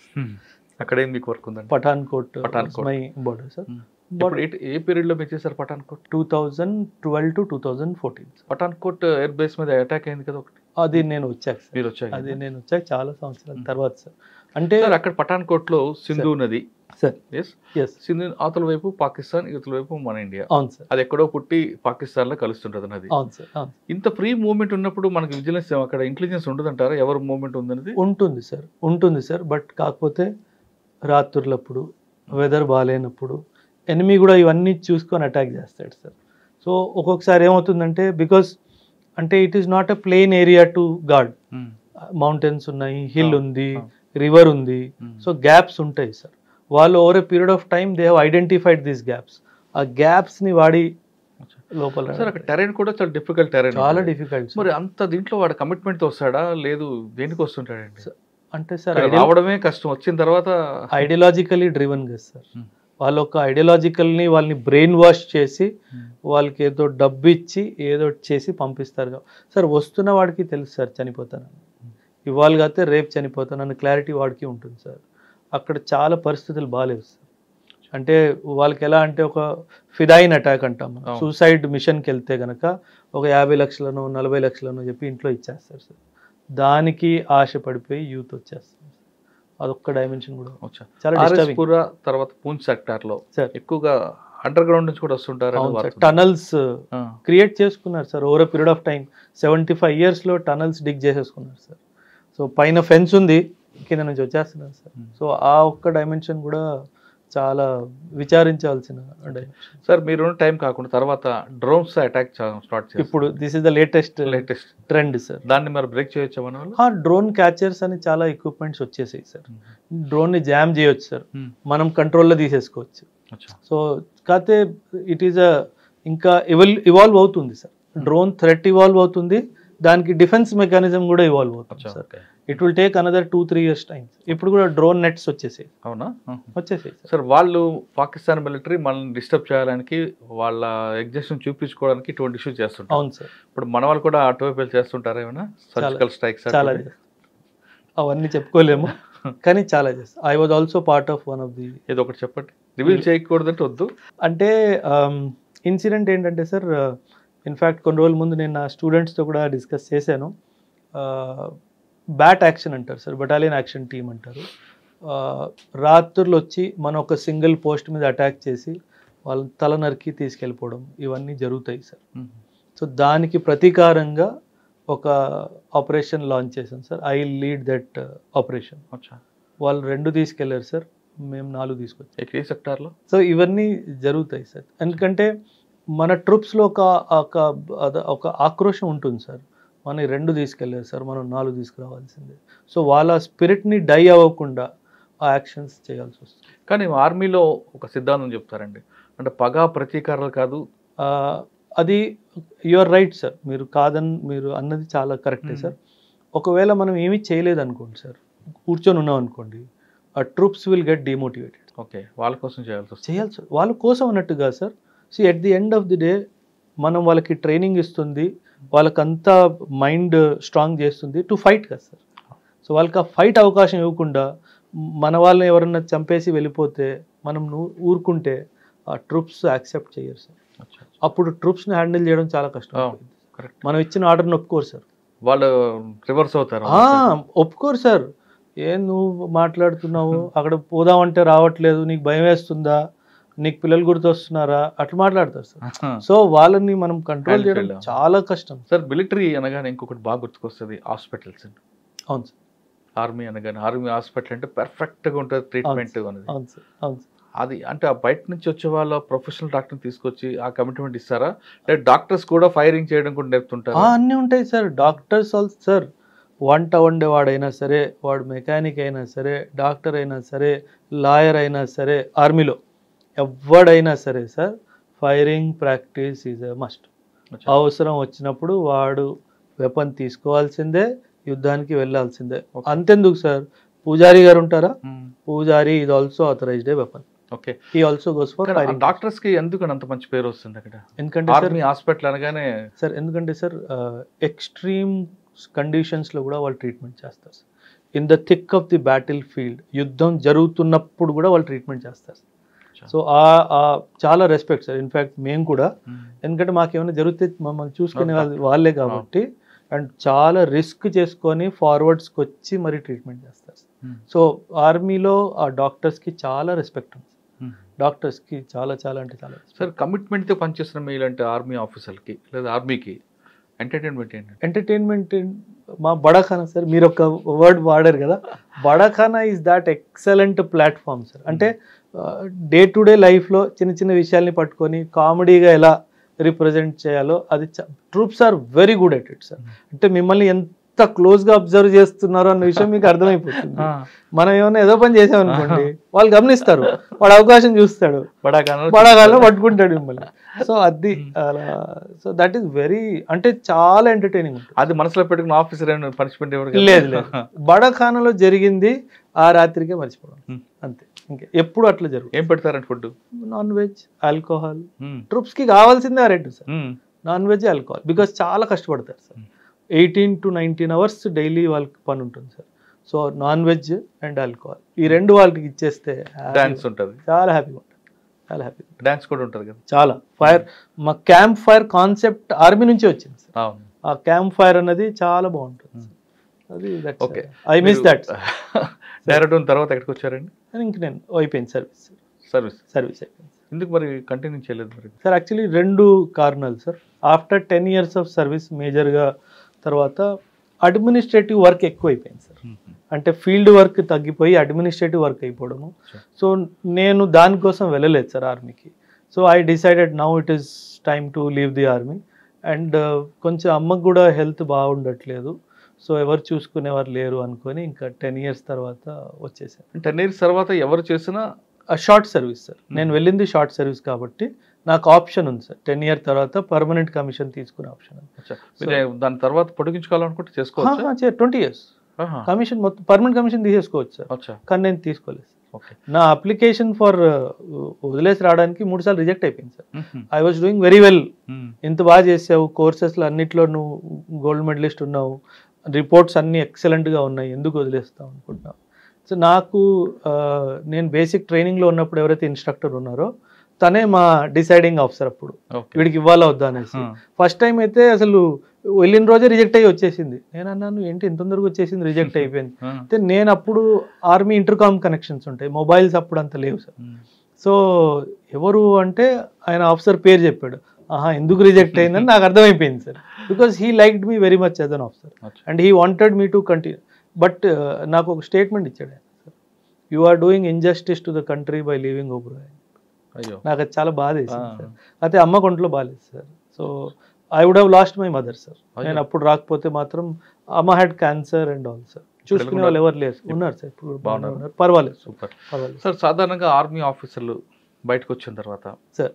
మంచి మంచి ప్రొఫెషనల్ ఉంటాయండి వాళ్ళు. అవును సార్. ఎక్స్ ఆర్మీ ఆఫీసర్ అనగానే చీఫ్ సెక్యూరిటీ ఆఫీసర్ అనుభవిస్తారు, లక్షల్లో జీతాలు ఉంటాయి సార్. నాకు ఓబ్రాయ్ హోటల్స్ వాళ్ళ ఆఫర్ వచ్చింది సార్ 2015లో, 66 lakhs ప్యాకేజ్ ఇస్తాను పర్ బెంగళూరులో హెడ్ ఆఫీస్లో ఉండాలి, manage all the Oberoi hotels in Asia Pacific. మరి అటువంటి కల్చర్, అటువంటి కార్పొరేట్ సెక్టర్ వదులుకొని ఇన్స్టిట్యూట్ పెట్టాలి, పిల్లలందరికీ సివిల్స్ ప్రిపేర్ చేయించాలని ఆలోచన ఎందుకు వచ్చింది సార్? ఎందుకు వచ్చింది అంటే సార్ 2011లో నేను కూడా సివిల్స్ రాశాను సార్.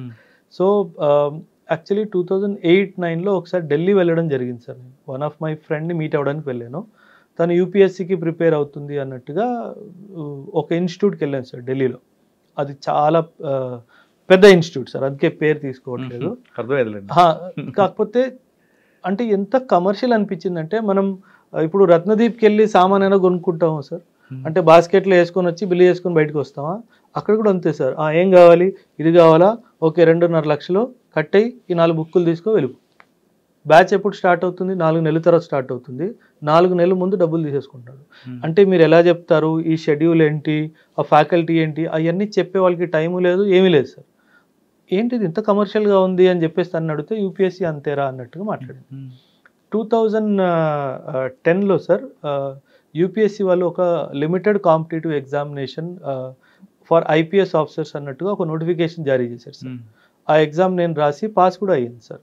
కాకపోతే గవర్నమెంట్ చేంజ్ అవ్వడం వల్ల ఇంకా అది పోయింది సార్. సో ఐపీఎస్ అపాయింట్మెంట్ వచ్చింది, జాయిన్ అవ్వాలి, రిజల్ట్ రిలీజ్ అయ్యింది, అంతా అయిపోయింది సార్. జాయినింగ్ ఇన్స్ట్రక్షన్స్కి ముందు దాన్ని for some government political reasons దాన్ని రద్దు చేశారు. సో దెన్ ఐ రియలైజ్డ్, అదైతే ఎవరైతే ఫ్రెండ్ ఉన్నారో తనే చెప్పారు, Oberoi if you have return the exam still did not get what you want, nature wants you to do something else. So అక్కడ నేను శ్రీ మేడంని కలవడము, ఇద్దరం కలిసి ఒక ఆలోచన, because she is also victim of the same institute which I told. So then we said it is too much commercial, let's bring something where students will get support. పిల్లలకి commercial angle కాకుండా ఒక hand holding యాంగిల్తో మన institute, మన teachers, మన mentors, మన ఒక student centric organisation పెట్టాలని చెప్పి ఫైనలీ ఇంకా నేను మేమిద్దరం కలిసి పెట్టాను. ఎప్పుడండి? 2021 సార్. 2021 Okay. నేను 2014 నుంచి 2021-22 వరకు హైదరాబాద్లో ఉన్న ప్రతి ఆల్మోస్ట్ పెద్ద ఇన్స్టిట్యూట్స్లో నేను యాజ్ ఎ టీచర్ నేను వర్క్ చేశాను సార్. అంటే చెప్పకూడదు సార్, కానీ ప్రతి చోట నేను చూసింది ఓన్లీ కమర్షియల్ యాంగిల్ మాత్రమే. అంటే నేను ఒక ఇన్స్టిట్యూట్లో పనిచేసిన ఇన్స్టిట్యూట్ గురించి తప్పుగా మాట్లాడకూడదు, బట్ అక్కడ జరిగింది మాత్రం స్టూడెంట్స్కి అన్యాయమే సార్. ఎందుకంటే ఒక లెక్చర్కి 40 గంటలు టైం పడుతుంది సార్, అంటే 17 గంటల్లో కంప్లీట్ చేయి, 16 గంటల్లో కంప్లీట్ చేయి అన్న రోజులు ఉన్నాయి సార్. అంటే మేము క్లాస్ తీసుకొని కిందికి వెళ్తున్నప్పుడు కౌన్సిలింగ్ డెస్క్ ఉండేది కదా, అది దాటుతుంటే మాకు చాలా లోపల నుంచి బాధ వేసేది సార్. వీళ్ళు కూడా రేపు మోసపోతారు వీళ్ళ దగ్గర అన్నట్టుగా. మీరే సబ్జెక్ట్ డీల్ చేశారు? నేను ఎకనామిక్స్ చెప్పేవాడిని sir. Internal security, international relations, ఈ 3-4 సబ్జెక్ట్, కరెంట్ అఫైర్స్ కూడా చాలా డెప్త్గా చెప్పాను. ఇప్పుడు ఎథిక్స్ అండ్ ఎస్ఏ సబ్జెక్ట్స్ కూడా నేను చెప్తాను సార్. సైకాలజీ కూడా చేస్తారా మీరు? సైకాలజీ ఆర్మీలో కోర్స్ చేయిస్తారు సార్, ప్రాపర్ కోర్స్ చేశాను. 3 levels ఆఫ్ సైకాలజీ కోర్స్ చేశాను. దట్ ఈస్ హౌ ఎథిక్స్ మీద పట్టు చాలా బాగుంది. ఓకే, మీరు ఎకనామిక్స్ చెప్పారు కదా? అవును సార్. బాస్టర్ సిస్టమ్ గురించి చెప్పండి. దేని గురించి? Barter system sir. మన ఏమంటారు, మనీ ఇవాల్వ్ అయ్యే ముందు ఒక రైతు ఒక పంట పండించి ఇంకో రైతు ఇంకొక పంట పండించినప్పుడు వాళ్ళు ఒకరికొకరు ఎదురుగా నేను మార్పిడి. సో దట్ వాజ్ ది, అంటే ఆ టైం మళ్ళీ వస్తుంది అని అనిపిస్తుంది సార్. అదే క్వశ్చన్ నెక్స్ట్. ఆ సిస్టమ్ బెస్ట్ అంటారా, కరెన్సీ సిస్టమ్ బెస్ట్ అంటారా? సార్ కరెన్సీ వల్ల ఏమైపోయింది సార్, మనం డబ్బు కూడబెట్టుకోవడం అన్నది స్టార్ట్ అయింది సార్. సమాజంలో ఇన్ఈక్వాలిటీ కరెన్సీ సిస్టమ్ వల్లనే వచ్చింది. ఎందుకంటే బార్టర్ సిస్టమ్ ఒక పెద్ద అడ్వాంటేజ్ సార్. మీకు కావాల్సింది మీ దగ్గర ఉంటుంది, ఎదుటోడు కావాల్సింది ఎదుటోడి దగ్గర ఉంటుంది.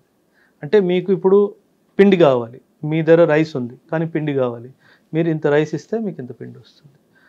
మీరు దాన్ని హోల్డ్ చేసుకోవడానికి లేదు, అంటే ఎక్కువ ఇది చేసుకోవడానికి లేదు. మనీ వచ్చేసరికి, ఆ గోల్డ్ వచ్చేసరికి, మనీ వచ్చేసరికి ఎంత దొరికినా తక్కువ అన్నట్టుగా. కానీ ఇప్పుడున్న సిస్టంలో అది ఆ బార్టర్ సిస్టమ్ యూజ్ అవుతుంటారా? అంటే ఇప్పుడు అంత జనరేషన్ మారింది, అంత ఫాస్ట్ కదా, గ్లోబలైజేషన్ అయిపోయింది కదా సార్, బార్టర్ సిస్టమ్ పని చేయకపోవచ్చు. రూరల్లో ఇప్పుడు కూడా పనిచేస్తుంది సార్. కొన్ని రూరల్ ఏరియాస్లో డబ్బు కాకుండా చాలామంది అయ్యా నేను ఇది తీసుకొచ్చానని చెప్పేసి, అయ్యా ఇది ఇవ్వు అని చెప్పేసి తీసుకెళ్ళాను, నేను చూశాను సార్. వెరీ రీసెంట్లీ కూడా చూసాను సార్. మీరు క్లాసులు చెప్పారు, స్టార్ట్ చేశారు, ఇన్స్టిట్యూషన్కి పెట్టాలని ఆలోచన మీకు 2021లో 2018-19 నుంచి ఉంది సార్. 2021లో ఫైనలీ 21లో ఫస్ట్ ఎక్కడ పెట్టారు, ఎంతమంది స్టూడెంట్స్తో స్టార్ట్ అయింది? అశోక్ నగర్లో పెట్టాను సార్. ఫస్ట్ 2021 అయితే ఫౌండేషన్ క్లాసెస్ ఏం నేను చెప్పలేదు సార్, ఓన్లీ మెంటర్షిప్ పెట్టాను సార్. మెంటర్షిప్ అంటే ఏంటంటే సార్, కాన్సెప్ట్ ఎలా తీసుకొచ్చామంటే సార్, నేను చెప్పాను కదా చాలామంది పిల్లలు మోసపోతున్నారు అనేసి. సో ఎవరెవరు ఎక్కడ మోసపోయినా సరే వాళ్ళ ప్రిపరేషన్లో మైనస్ ఐడెంటిఫై చేసి దాన్ని ప్లస్గా మార్చడం. అది ఆన్సర్ రైటింగ్ అయి ఉండొచ్చు, ఒక సబ్జెక్ట్ పరంగా అయి ఉండొచ్చు, ప్రిలిమ్స్ అయి ఉండొచ్చు, ఆలోచన విధానం అయి ఉండొచ్చు. ఇవన్నీ మార్చడానికి ఒక సంవత్సరం ఓన్లీ మెంటర్షిప్ నడిపేది సార్. నాకు చాలామంది పిల్లలు వచ్చారు సార్ దానికి. ఎందుకంటే ప్రతి ఒక్కరు మోసపోయారు సార్. అంటే మీరు అగైన్ మళ్ళీ చెప్పాలో వద్దో, అంటే బోర్డు మీద పెన్ను పెట్టకుండా ఇన్స్టిట్యూట్ నడిపిన వాళ్ళు కూడా ఇప్పుడు కూడా ఉన్నారు. అంటే మీరు లక్షల స్టూడెంట్స్ తీసుకొని మీరు బోర్డు మీద కూడా పెన్ను పెట్టకుండా, నేను ఈ సబ్జెక్ట్ మీద యూట్యూబ్ వీడియో చేశాను, ఆ యూట్యూబ్ వీడియో చూసుకోండి, ఏమైనా డౌట్ ఉంటే అడగండి, ఇదేం విధానం? ఇంకా మీరు ఇంకొక విషయం చెప్పలేకపోతున్నారు సార్. నేను చూసే చెప్తా ఒకటి సార్. సాధారణంగా సివిల్స్ అనగానే అశోక్ నగర్ క్రాస్ రోడ్స్ అందరు గుర్తొస్తారు. అవును సార్. రైట్. అది కాకుండా ఇప్పుడు కొంత ముందుకు వచ్చారు కొంతమంది సార్. ఇంకా మీలాంటి వాళ్ళు కానీ లేదా ఇంకొక కొంతమంది కానీ ఆ ప్రొఫెషన్ నుంచి అలవాటు పడిన వాళ్ళు ఉన్నారు, బాగా చదువుకునే వ్యక్తులు వచ్చారు. ఇప్పుడున్న కొన్ని ఇన్స్టిట్యూషన్లు అయితే వాళ్ళ బ్యాక్గ్రౌండ్ అసలు సంబంధం లేదు దానికి సార్. నేను వాళ్ళు చదివింది చదువు వేరు, వాళ్ళ గతంలో పనిచేసిన పని వాళ్ళ అదంతా వేరే, వాళ్ళు వచ్చి ఇన్స్టిట్యూషన్ పెడుతున్నారండి. సార్ మీకు మాట చెప్పనా, ఒక అబ్బాయి నా దగ్గర ఎకానమీ చెప్తాను అన్నట్టుగా వచ్చాడు sir.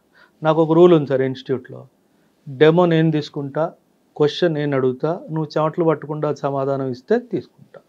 This is my policy sir. ఒక అబ్బాయి వచ్చాడు, ఒక సబ్జెక్ట్ మీద బ్యాలెన్స్ ఆఫ్ పేమెంట్ మీద తీసుకుంటా అన్నాడు. నేను కొన్ని క్వశ్చన్లు అడిగాను, దేనికి సమాధానం ఇవ్వలేకపోయాడు సార్. పర్లేదమ్మా, డోంట్ వరీ, కొంచెం చదువుకోనరా అని ఈ బుక్ నేను మీకు ఆ చాట్స్ కూడా చూపిస్తాను, ఆ బుక్లు కూడా పంపించా. ఈ బుక్స్ చదువు, ఒక 6 months తర్వాత మళ్ళీ చూద్దాంలే అన్నట్టుగా పంపించేసాను. 3 months తర్వాత నేను సడన్గా ఒకరోజు తను ఏదో స్టేటస్ పెట్టాడు. నేను స్టేటస్ చూసి ఏదో క్లాసెస్ అని పేరు పెట్టాడు. ఏంటిది అంటే, ఒక టీచర్గా నువ్వు పనికిరావు అని చెప్పిన వ్యక్తి ఈరోజు ఇన్స్టిట్యూట్ పెట్టి లక్షల్లో సంపాదిస్తున్నాడు. అంటే హౌ ఇస్ ఇట్ పాసిబుల్? అదే ఆ డేరింగ్ ఎక్కడి నుంచి వస్తుందండి వాళ్ళకి? అంటే సార్ ఇప్పుడు పిల్లల స్కూళ్ళు ఇంటర్మీడియట్ చదివిన వాళ్ళు స్కూల్ పెట్టారు, క్లాసులు తీసుకుంటారంటేనే మనం ఆలోచిస్తున్నాం. ఎగ్జాక్ట్. చిన్న పిల్లలు మోసం చేస్తున్నామని ఫీలింగ్ ఉంటుంది. అటువంటిది సివిల్స్ చదివే వాళ్ళకి, యూపీఎస్ వాళ్ళకి క్లాసులు చెప్తామని ఒక హోటల్లో పనిచేసే వ్యక్తి లేదంటే ఇంకెక్కడో పనిచేసిన వ్యక్తి ఇన్స్టిట్యూషన్ పెడతాడంటే అసలు నేను మొన్న అంజలి గారితో ఒక వీడియో చేస్తున్నప్పుడు చెప్పాను, మేడం ఒక డిబేట్ పెట్టండి మేడం, ఇన్స్టిట్యూట్ నడుపుతున్నారు కదా, రమ్మని చెప్పండి మేడం, లైవ్కి వెళ్ళిపోదామని చెప్పా. కొన్ని క్వశ్చన్లు నేను అడుగుతాను, వాళ్ళని కూడా కొన్ని క్వశ్చన్లు అడగమని చెప్పండి. వాళ్ళ సబ్జెక్ట్ లేదు కదా. ఇప్పుడు ఒక మీరే ఉన్నారు, లేదా ఒక హోటల్లో తీసుకుందామండి. హోటల్లో ఒక మాస్టర్ వస్తాద్ అంటారు, రైట్? సార్, ఆ వస్తాద్ అన్నిట్లో ఆయన గ్రిప్ ఉంటేనే వస్తాద్ అవుతాడు. అంతేగాని నేను క్లీనింగ్ చేశాను వస్తాద్ అవుతాను, నాకెందు వాళ్ళు పనిచేయాలంటే కాదు కదా, ఎవరు ఒప్పుకోరు. మరి ఒక హోటల్లోనే వస్తాదికి అంత ప్రిఫరెన్స్ ఉన్నప్పుడు ఒక దేశాన్ని నడిపే సర్వీస్ ఆఫీస్ వాళ్ళకి ట్రైనింగ్ ఇవ్వాలంటే ఆయనకి ఎంత స్టెప్ ముందు ఉండాలి సార్? ఇక్కడ అంటే మీరు చిన్న ఇన్సిడెంట్ సార్, మన ఇంటర్వ్యూ స్టార్ట్ అయ్యే ముందు నేను చెప్పాను కదా, టీఎస్పీఎస్సీ గ్రూప్ 1 రిజల్ట్స్ వచ్చాయి సార్. మెయిన్స్ ఎగ్జామ్ ఉంది అక్టోబర్లో, ఓకేనా? మెయిన్స్ టెస్ట్ సిరీస్ అని ఒక ప్రోడక్ట్ తీసుకొచ్చింది సార్ మార్కెట్. 25 నుంచి 30,000 దాకా ఫీజు పెట్టారు సార్. నేను ఇంత డబ్బులు ఎందుకు పిల్లల దగ్గర 3 నెలల విషయమే కదా 7-8 వేలు పెట్టి 9 వేలు పెట్టి లాంచ్ చేద్దామని చెప్పేసి నిన్న రాత్రి కింద గ్రౌండ్ ఫ్లోర్లో బోర్డు పెట్టాను సార్. రాత్రి 1 గంట ఒక కారులో వచ్చి బోర్డు తీసుకెళ్ళిపోయాడు సార్. ఎవడు కాంపిటీటర్ వీడు 8,000కి ఇచ్చేస్తే నేను 25,000 తీసుకుంటున్నాను కదా, నా దగ్గర ఎందుకు వస్తారని. You can give for 8,000 sir. కాకపోతే వీళ్ళు ఏంటంటే దీని ఒక ఆపర్చునిటీ బోర్డు తీసుకెళ్ళిపోయాడు సార్. మీరు ఫోన్ చేసినప్పుడు నేను సైబర్ క్రైమ్ సెల్లో ఉన్నాను సార్. ఇప్పుడు ఎంత దిగజారిపోయారంటే సార్ ఇన్స్టిట్యూట్ వాళ్ళు, మీరు ఒక ఇన్ఫ్లుయెన్సర్ అనుకుందాం సార్, మీకు మంచిగా డిజిటల్ వరల్డ్లో మీకు ప్రెజెన్స్ ఉంది, మీకు డబ్బులు ఇచ్చేసి ఒరే ఇన్స్టిట్యూట్ గురించి నెగటివ్గా మాట్లాడరా, లాస్ట్లో రిఫరెన్స్ నేను అన్నీ తిరిగాను వీడి ధర బాగుంది అని చెప్పి నా మాట చెప్పొదిలే. ఇది జరుగుతుంది. నేను అదే కంప్లైంట్ ఇవ్వడానికి ఏసీబీ గారి దగ్గర వెళ్తే, సార్ మీరు చిన్న విషయం మాట్లాడుతున్నారు, జనాలు ఇంకేదేదో చేస్తున్నారు సార్, నేను పిలిచి చెప్తానులే అన్నట్టుగా. అంటే వాళ్ళకి ఇంకేం దొరకలేదు సార్ మన గురించి తప్పుగా మాట్లాడడానికి. సో ఇంకేం చేస్తారు, ఇన్ఫ్లుయెన్సర్ని పట్టుకొని వాడికి 1,000-10,000 ఇచ్చేసి వాళ్ళ గురించి ఇట్లా తప్పుగా మాట్లాడరు. నేను అదే చెప్పాను ఆ అబ్బాయిని కూడా పిలిపించాడు. నువ్వు చెప్పిన ప్రతి దాంట్లో దాన్ని అగేన్స్ట్ చేసే ప్రూఫ్స్ ఈ బుక్లోనే చదువుకోరా. ఆ అబ్బాయి బుక్ను ముట్టుకునే ధైర్యం కూడా చేయలేదు. అంటే ది ఐడియా ఈజ్ వాడికి తెలుసు మనసులో నేను చేసింది తప్పు, సార్ పిల్లలకి తోడు చేస్తున్నారు, సార్ని సపోర్ట్ చేద్దామని ఆలోచన లేదు వాడికి. ఒకడు డబ్బులు ఇచ్చాడు కాబట్టి సార్ గురించి తప్పుగా మాట్లాడాలి, ఇన్స్టిట్యూట్ గురించి తప్పు, ఇదే జరుగుతుంది సార్. అంతెందుకు సార్, మీరు ఒక ఫ్యామిలీ, మీరు మీ అబ్బాయినో అమ్మాయిని తీసుకొని ఇన్స్టిట్యూట్కి వచ్చారు. వీళ్ళు ఏం చేస్తారు తెలుసా, ఇన్స్టిట్యూట్ 2nd ఫ్లోర్లో ఉంది సార్, వీళ్ళు ఏం చేస్తారు, ఒక మనిషిని కింద గ్రౌండ్ ఫ్లోర్లో నిల్చోబెడతారు. వాడు ఏం చేస్తాడు, మీరు కింద దిగంగానే సార్ అంత చెప్పారు, ₹1,00,000 చెప్పారా, పదండి సార్ నేను 60,000 ఇప్పిస్తానని చెప్పేసి తీసుకెళ్ళిపోతాను. అంటే అక్కడ బ్రోకర్ ఉంటాడు. అంటే చాలా దిగజారిపోయారు సార్. అంటే ఏం చేస్తున్నారో ఇవన్నీ కెమెరాలో చెప్తే బాగోదు సార్. ఓకే సార్, ఇప్పుడు మీరు మీ ఇన్స్టిట్యూట్స్ పెట్టారు, ఫస్ట్ బ్యాచ్ స్టార్ట్ అయింది, ఇప్పుడు ఎన్నో బ్యాచ్ ఉందండి? ఇది ఇప్పుడు జూలై స్టార్ట్ అవుతే 10th బ్యాచ్ సార్. జూలై 29వ తారీఖుని ఒక బ్యాచ్కి ఎంత స్ట్రెంగ్త్ వస్తుందండి? 60 to 80. Okay, 60 to 80. ఇప్పుడున్న బ్యాచ్లో మీకు ది బెస్ట్ బ్యాచ్ ఎప్పుడండి, ఎప్పుడు వచ్చింది? ఈ సంవత్సరం ఏప్రిల్ బ్యాచ్ సార్. ఇంకా జరుగుతుంది. ఇన్ఫ్యాక్ట్ నిన్నే నేను మ్యామ్తో డిస్కస్ చేస్తున్నాను. పిల్లలు ఒక్కొక్కసారి అలా వస్తుంది సార్. అంటే ఫ్రెష్ పిల్లలు, వాళ్ళకి ఏ అవగాహన లేదు యూపీఎస్సీ సంబంధించి. 3 నెలలు అవుతుంది. అంటే ఎకానమిక్ క్లాసెస్ జరుగుతున్నాయి సార్. అంటే కర్వ్స్ మీద, లారెన్స్ కర్వ్ అంటే ఏంటి, గినీ కోఎఫిషియంట్ కర్వ్ అంటే ఏంటి, పిల్లలు ఎంత బ్రహ్మాండంగా రాశారు తెలుసా. And I'm like surprised. నాకు చిన్న డౌట్ వచ్చింది సార్. ఒక అమ్మాయిని కూడా పిలిపించి లారెన్స్ కర్వ్ గురించి చెప్పమ్మా అంటే ఎలా రాసిందో అలా చెప్పింది. నాకు డౌట్ ఏమొచ్చింది, ఫోన్లో ఇద్దాం అన్న డైమెన్షన్తో పిలిపించాను సార్. Excellent sir. ఇలాంటి పిల్లలు ఎప్పుడు ఎక్సలెంట్గా పర్ఫామ్ చేస్తారంటే, సార్ చూస్తున్నారు, రాకపోతే అటెండెన్స్ తీసుకోవడము, వాళ్ళకి మెసేజ్ పెట్టడము, టెస్ట్ రాయలేదు, ఎందుకు రాయలేదు, ఇప్పుడు ఎవరన్నా ఊరికి వెళ్ళాలి, అప్లికేషన్ పెట్టాలి, ఊరికి వెళ్తున్నాను 3 రోజుల్లో తిరిగి వస్తాను, ఇది ఎవరు చెయ్యట్లేదు సార్. అడ్మిషన్ తీసుకున్నాడా, సరే, వచ్చాడా లేదా సంబంధం లేదు సార్. అండ్ ఇంకో విషయం సార్, మీరు అడిగారు కాబట్టి చెప్తున్నాను. నా వీడియో అయినా సరే, ఏ వీడియో అయినా సరే, వీడియో చూసి మాత్రము ఏ ఇన్స్టిట్యూట్ జాయిన్ అవ్వద్దు సార్. ర్యాంకర్స్ని చూసి మాత్రం ఏ ఇన్స్టిట్యూట్ జాయిన్ అవ్వద్దు సార్. అక్కడికి వెళ్ళాక అక్కడ టెస్ట్లు ఏం జరుగుతున్నాయి, షెడ్యూల్స్ ఎలా జరుగుతున్నాయి, స్టూడెంట్స్తో ఫ్యాకల్టీ స్టూడెంట్స్తో మాట్లాడుతున్నారా లేదా, ఆ జరిగిన టెస్ట్ కరెక్షన్ జరుగుతుందా లేదా, కరెక్షన్ బట్టి ఫీడ్బ్యాక్ ఉందా లేదా, ఇంప్రూవ్మెంట్ ఉందా లేదా, అక్కడ పిల్లలతో మాట్లాడిన తర్వాతే డబ్బులు కట్టండి. ఇది నేను మీ ఛానల్ ద్వారా కూడా పేరెంట్స్ అందరికీ చెప్పాలనుకుంటున్నాను. ఎందుకంటే ఏం జరుగుతుందంటే, ఎవరో ఒక వీడియో రిలీజ్ చేశారు, ఆ వీడియోలో బాగా మాట్లాడారు, ఏదో సింపతి గెయిన్ చేసుకున్నారు, వెళ్ళి సార్ పొలాలు అమ్ముకొని, భూములు అమ్ముకొని, వడ్డీకి డబ్బులు తీసుకొచ్చి అడ్మిషన్ చేసేసారు. నేను ఆన్ అండ్ యావరేజ్ చెప్తున్నాను సార్, 2-3 రోజు నా ఇన్స్టిట్యూట్కి వస్తారు సార్. కన్నీళ్ళే సార్, అమ్మాయిలు కానీ అబ్బాయిలు కానీ పేరెంట్స్ కానీ కన్నీళ్ళే సార్. డబ్బుల కోసం ఎందుకు ఇట్లా చేయాలి సార్, పిల్లల జీవితం నాశనం అయిపోయింది సార్. ఇప్పుడు సివిల్స్ అనగానే లాంగ్ టర్మ్ కోర్స్ అండి. ఇది మీ దగ్గర వచ్చిన వాళ్ళకి ప్లాన్ బి ఉండి రమ్మంటారా? లేదు, క్రియేట్ చేస్తాను సార్. ఎందుకంటే వాళ్ళలో స్ట్రెంగ్త్ ఐడెంటిఫై చేయాలి సార్ ఫస్ట్. ఒకవేళ పిల్లలు మ్యాథ్స్లో స్ట్రాంగ్ ఉన్నారు అనుకోండి, నేను వాళ్ళకి బ్యాంకింగ్ సెక్టర్స్ కానీ మన పబ్లిక్ సెక్టర్ అండర్టేకింగ్స్ కానీ ఇవన్నీ కూడా జరుగుతాయి సార్. ఎందుకంటే వాళ్ళకి ప్లాన్ బి చూపించే బాధ్యత కూడా నాదే సార్. రైట్. ఎందుకంటే యూపీఎస్సి ప్రతి ఒక్క స్టూడెంట్ పాస్ అవ్వలేడు సార్. నువ్వు ప్లాన్ బిగా గ్రూప్స్ పెట్టుకోవాలా, ప్లాన్ బిగా బ్యాంక్ ఎగ్జామ్ పెట్టుకోవాలా, ప్లాన్ బిగా ఇంకేమైనా గవర్నమెంట్ సెక్టర్లో పెట్టుకోవాలా, ఇవన్నీ నేను చెప్తాను. ఎందుకంటే అండ్ మీరు చెప్తే నమ్మరు సార్, ప్లాన్ బిలో స్టూడెంట్స్ కూడా చాలా సక్సెస్ఫుల్ అయ్యారు. అవును. నా అబ్బాయి చదువు మీద ఎందుకు అంత ఇంట్రెస్ట్ రాలేదు వాడికి, కానీ బిజినెస్ మైండ్ ఉంది సార్. ఒకటి పెట్టుకోరా అని చెప్పాను, 20 లక్షల్లో సంపాదిస్తున్నాడు సార్. సూపర్. సో ఆ బాధ్యత కూడా ఉంది కదా. కానీ చాలా మంది మీరు వేరియేషన్ చూస్తారో చూడరు సార్. స్టూడెంట్కి సివిల్స్ మీద ఉండదు, కానీ పేరెంట్స్కి మాత్రం వాడి మీద కలెక్టర్ చేయాలి, ఎస్పీ చేయాలని తీసుకొచ్చి మీ దగ్గర పెడతారు. పెట్టి సార్ వీడిని ఏదైనా చేయండి, వీడు కలెక్టర్ అవ్వాలి, ఎస్పీ అవ్వాలి, ఎంత డబ్బులు అని మీకు ఖర్చు పెడతా ఉంటారు. అటువంటి తల్లిదండ్రులు వస్తుంటారు మీ దగ్గరికి? వస్తారు సార్, కారణం కాదు. కాకపోతే నేను నా ఇన్స్టిట్యూట్కి వచ్చిన మీరు తీసుకుంటారా? అదే నేను చెప్పబోతున్నాను సార్. అశోక్ నగర్లో ఒక మంచి చాలా పెద్ద థియేటర్ సార్, చాలా పాత సినిమా, మీరు కూడా చాలా సినిమాలు చూసే ఉంటారు అక్కడ. ఆ సినిమా థియేటర్కి అధిపతి ఒక పర్సన్ ఫ్యామిలీతో వచ్చాడు, ఓ హస్బెండ్ అండ్ వైఫ్, 2 పిల్లలు. నేను కౌన్సిలింగ్ చేస్తున్నాను సార్, పిల్లలు అటు ఇటు చూస్తున్నారు, ఇంట్రెస్ట్ లేదు. ఐఫోన్లు ఉన్నాయి, ఐవాచ్లు ఉన్నాయి, ఇంకెందుకు చదువుతారు సార్ వాళ్ళు? సో పిల్లల్ని ఒకసారి బయటికి వెళ్ళమని చెప్పేసి పేరెంట్స్ ఇద్దరికి చెప్పాను, వాళ్ళకి ఇంట్రెస్ట్ లేదమ్మా, ఫోర్స్ చేయకండి.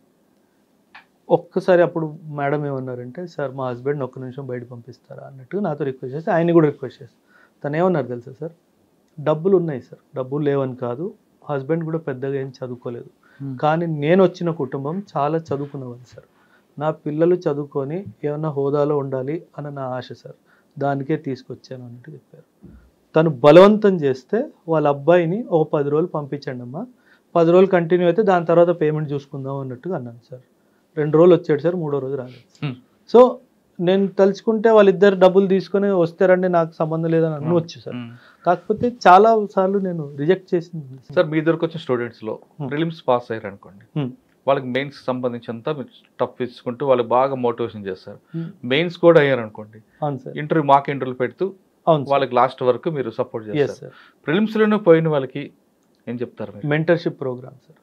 అక్కడే నేను సార్ నేను మీరు చెప్తే నమ్మరు సార్, పాస్ అయిన పిల్లలు నేను పట్టించుకోను సార్, నేను ఫెయిల్ అయిన పిల్లల్ని పట్టించుకుంటాను. నా గ్యాంగే వాళ్ళు సార్.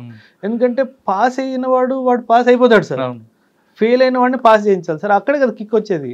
నేను ఐ ఆల్వేస్ టెల్, గోల్డ్ని డైమండ్ చేయడంలో కిక్ లేదు సార్, స్టోన్ని డైమండ్ చేయాలి. అంటే వాడు చదవట్లేదు ఎంత చెప్పినా అది ఐడెంటిఫై చేసి వాడిని మోటివేట్ చేసి బుక్స్లో తీసుకొని రావాలి, అప్పుడు రిజల్ట్ వస్తుంది సార్. అది దట్ విల్ గివ్. అంటే పిల్లలు నా దగ్గర విలేజ్ బ్యాక్గ్రౌండ్ రా సార్, అసలు ఏమీ తెలీదు, ఒక సెంటెన్స్ గ్రామటికల్ మిస్టేక్ లేకుండా రాయడం తెలీదు, వాళ్ళు ఆన్సర్ రాయాలి, నేను గుడ్ రాయాలి, అది నా ఏం sir. So that gives the kick. అప్పుడు నిన్న రాత్రి కూడా నేను 10:40 ఇన్స్టిట్యూట్ నుంచి ఇంటికి వెళ్ళాను సార్, అమ్మ తిట్టింది, ఏంట్రా ఇది వచ్చే టైం, పిల్లలతో ఉన్నాను సార్, నాకు టైం తెలియదు సార్, పిల్లలతో ఉంటే అసలు ఏం ఫుడ్డా ఏదో అసలు అన్నీ మర్చిపోతాను సార్. సార్ మీ దగ్గర వచ్చిన స్టూడెంట్స్కి హాస్టల్ ఫెసిలిటీ కూడా ఉందా? అంటే నేను ఇవ్వను సార్, ఎందుకంటే అది మేనేజ్మెంట్లో టైం చాలా పోతుంది sir, but I have people who take care of. మీ దగ్గరకు వచ్చిన వాళ్ళకి అంటే ఓన్లీ క్లాసులు తీసుకుంటారా, మెటీరియల్ కూడా మీరు సప్లై చేస్తారు? మొత్తం సార్, మీరు class notes, class handouts, daily current affairs, study material, mains answer writing support అన్నీ నేనే చేస్తాను సార్. మీరే బుక్ కొనాల్సిన అవసరం లేదు, మొత్తం యూపీఎస్సీ జర్నీలో మీరు మాట్లాడిన ప్యాకేజ్ అంతా అందులో everything, mentorship including NCERT classes ఫ్రీగా ఇస్తాను, పర్సనల్ మెంటర్, ఇది తప్పు ఇది తప్పు ఇది తప్పు ఇది కరెక్ట్ గుడ్ తిట్టడం అన్నీ జరుగుతాయి సార్. ఎవ్వరు ఇవ్వట్లేదు సార్, పిల్లలు వచ్చారా పోయారా మనకు సంబంధం లేదన్నట్టు ఉంటారు. కానీ చాలామంది ఢిల్లీ వెళ్తేనే సివిల్స్ అనుకునే వాళ్ళకి మీరు ఇచ్చే మెసేజ్ అది ఒక పెద్ద అపోహ సార్. అండ్ ఇప్పుడు పక్కన పెడితే సార్, హెల్త్ పరంగా పిల్లలు చాలా సఫర్ అవుతున్నారు సార్. నా సిన్సియర్ అడ్వైస్ పేరెంట్స్కి ఏంటంటే, హెల్త్ అసలు గమనించైనా సరే మీరు ఢిల్లీకి పిల్లల్ని పంపించొద్దు, అక్కడ కల్చర్ కూడా బాగాలేదు సార్. అంటే డ్రగ్ మెనేస్ అన్నది చాలా డీప్ రూటెడ్ అయిపోయింది సార్. ఇక్కడ హైదరాబాద్లో పర్వాలేదు, ఢిల్లీలో వాళ్ళకి ఏదైతే దొరుకుతుందో నేను హైదరాబాద్లో ఇస్తాను, that's my promise sir. As a soldier I'm making a promise. వాళ్ళకి ఇన్ఫ్యాక్ట్ మీరు చెప్తే నమ్మరు, ఈ సంవత్సరము ఢిల్లీ నుంచి 11 మంది పిల్లలు రిటర్న్ వచ్చి నా దగ్గర మెంటర్షిప్ జాయిన్. ఎందుకంటే వాళ్ళకి ఎవరు దొరకలేదు సార్ అక్కడ. అది పెద్ద బావి లాంటిది సార్ ఢిల్లీ. ఎందుకంటే మీరు ఇమాజిన్ చేయండి, ఒక్క పెద్ద ఇన్స్టిట్యూట్లో 36,000 మంది ఉన్నారు సార్. 36,000 స్టూడెంట్స్. ఒక క్లాస్ రూమ్లో 800 మంది, 800 students in one class room. Interaction ఏది? సో అది జరగదు సార్.